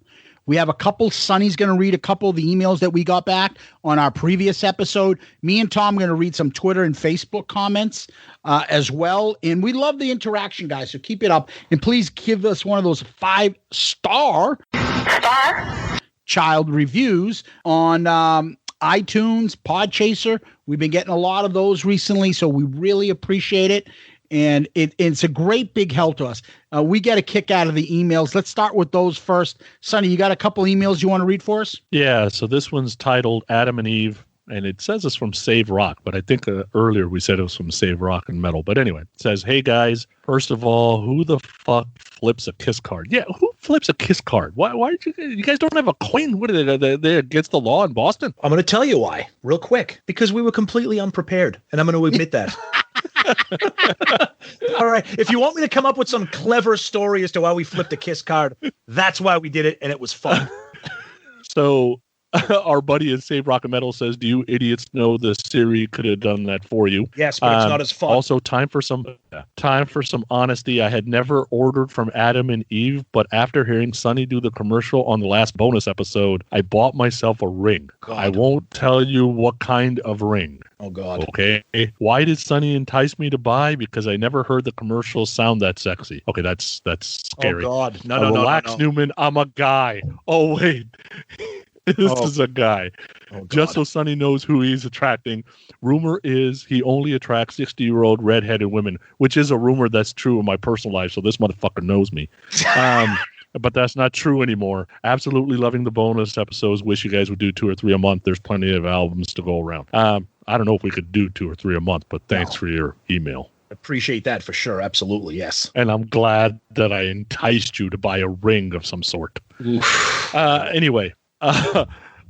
Teddy Barnes writes Soundgarden. Oh, God. Best episode so far.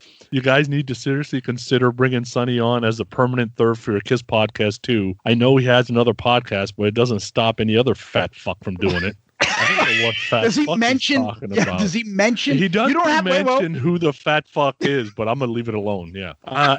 Anyway, that could be one of many. Zeus's ranking were the best on this one. Bullshit. Have to agree with Sonny, those Spoon Man rocks. Yes. Ugh. And the only song I'd play at a dinner party if there ever is such a thing again. Oh, God, no. We got to kick out of that. And that fat fuck. Censorship. Yeah, edit that out. So obviously there's somebody out there with many Kiss podcasts.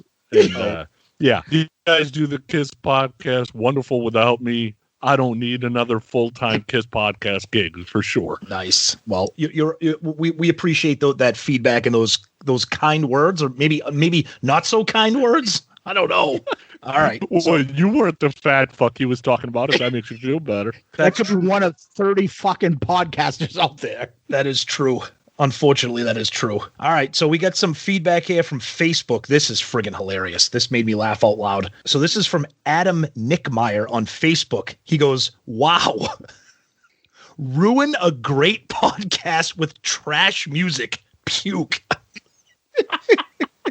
So I responded with, thanks for listening. He goes, always, guys. And then our buddy Graham Richley jumps into the conversation and he goes, Adam, I'm with you. That was painful. Thank God Sonny is sane and called that shit out. But kudos for shouting out Loudcast for doing it. I will listen to anything those guys discuss unless they do another Soundgarden album. Thank you, Boston is. Oh, and then we got another one from Facebook from our crazy fan Kevin Jepson. He goes, "What the fuck, Sonny Pooney, dude? It can't all be Y and T." Kevin's a cool guy. I've met him a couple of times. He's a cool guy. Oh yeah. And he says, "Fun listen, guys. I love listening to the disgust the other person has for their opinion of a song. Fucking hilarious. My number one would have been Fell on Black Days." So that's some Facebook feedback. Awesome stuff. Oh my God, I love it. So I'm going to read some Twitter ones. This is from Stanley Lives for You. This album is only about 2/3 right, 1/3 is really bad. Sonny definitely had the most righteous ranking. These bonus episodes are wonderful. Have a blessed Sunday. Then he felt the need to write us another one today. I love this. This episode was, he must have listened to it again or something, from Stanley Lives for You. This episode was long, but I was laughing so hard that it was worth listening every minute. Someone tell the two fuckos that Spoon Man is the best song on the album. I love it when Zeus gets angry. Well, I'm glad you find it amusing. I amuse you. I amuse you. I'm funny how? I mean, funny like I'm a clown. I amuse you. I make you laugh. I'm here to fucking amuse you. What do you mean funny? Funny how? How am I funny? So our buddy Graham Richley hit us on Twitter as well. Thanks, guys. Now I know why the album is called Super Unknown. It is super unknown how anyone can voluntarily listen to this shit. It was painful just listening to the snippets. Sludgy, boring, just head-shakingly sad. Sonny is my hero for calling out the Emperor's New Clothes. Oh, stop it, Graham. So, Sonny, we don't always just give you the shit ones about you. This one, you're winning. Okay, buddy? Eladio writes, "Like Suicide has always been my favorite track." Oh, smart man. Yep. Darren71, we will have to agree on that one. LOL. I think both albums are great, but nothing on Super Unknown has the fire of Rusty Cage. I think we were talking about a Bad Motorfinger. Yep. Jesus Christ, Poser, Slave, and Bulldozers. I love that you guys enjoy grunge. I, too, was right at that age where I lived both genres. And that's the thing. Me and Tommy are both in this. Our buddy Deuce wrote, I think this is great, "Head Down is the boomerang of this album." That's awesome. That's half, buddy. Half is the boomerang. Deuce also had written here, "Agree with Zeus. Chris Cornell's vocals make this album. What would be a crap song is a damn good, and what would be a good song is freaking awesome because of his vocals. By the way, I'm with Sonny. I don't like a lot of grunge, but love this." Then our good friend Donna Chang is sexy. Best Twitter handle out there. Spoon Man, without a doubt. Honestly, half of this album is shit. Great episode, though. Your best so far. Let's do a Saxon album next. Why you ask? I have no idea. Dude, Donna Chang is sexy is definitely your partner's burner account. Saxon? Then he jumps in. Donna Chang is sexy. Stephen Michael. I forgot. Please tell Zeus to stop singing. What key is he singing in anyways? LOL, love busting Zeus's balls. I don't know how to sing, and that is obvious. But more importantly, I don't care that you fucking don't like my singing. So eat a dick. Anyways, on that happy note, Any comments about the comments?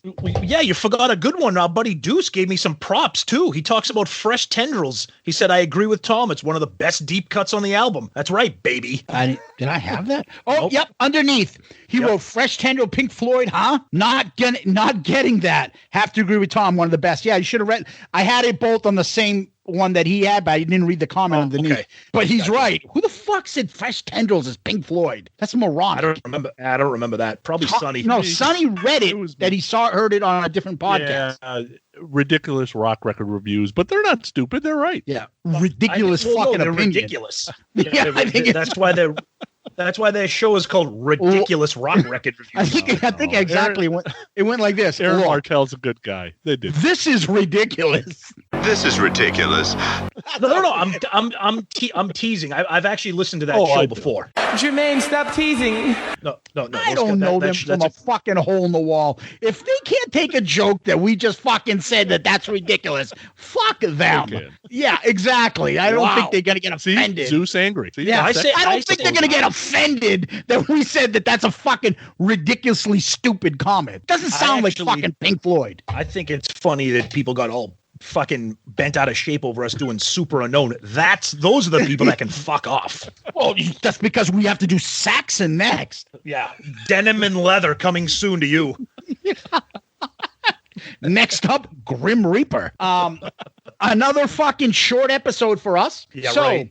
That being said, Sonny, do you have any famous last words? Lady Luck never smiles, so lend your love to me a while.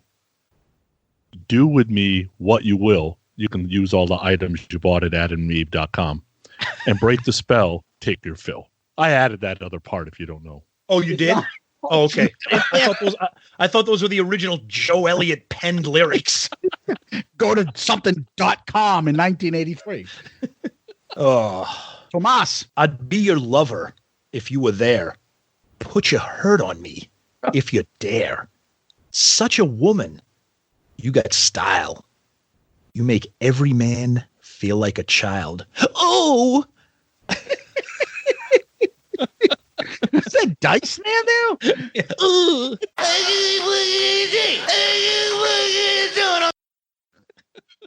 Oh, Dice could have done, I want to touch you. He could have done that too. There you go. I thought you said Herda, the German housemaid. Oh, blood.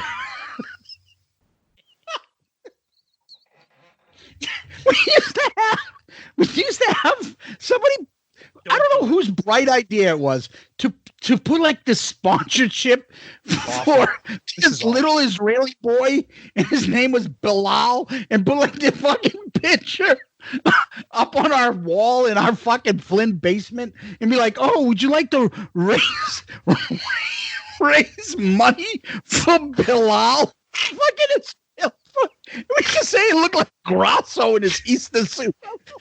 And now there's a running back for the New York Jets named Bilal Powell, and I can't take it seriously every time I see him. For some reason, we would equate the fucking Bilal guy with our German housekeeper going, ooh, and have this imaginary fucking underage inappropriate relationship. Ooh, Bilal, where are you going? Oh, my fucking head hurts. Fucking stupid. That fucking guy in the Jets, Tommy, and every time we watch football again, ooh, God. That's fucking horrible. Oh. All right, wrap it up. All right, I gotta get myself. Second best song on the album. I'll be the hero, you be the star. With your wine and your caviar. No audition, a starring role. I'll be your Bogart and you be Monroe. Yeah. Nice. Yes. Sonny, thank you. Tom, thank you. Kiss Army, Loudcasters, thank you. Sonny, thanks so much for joining us as always. A lot of fun. Great time talking my favorite album with two of my favorite people. Thanks for being there. Oh, man. Great time. And always have fun with you guys. Awesome. Peace out, Girl Scout. We love you!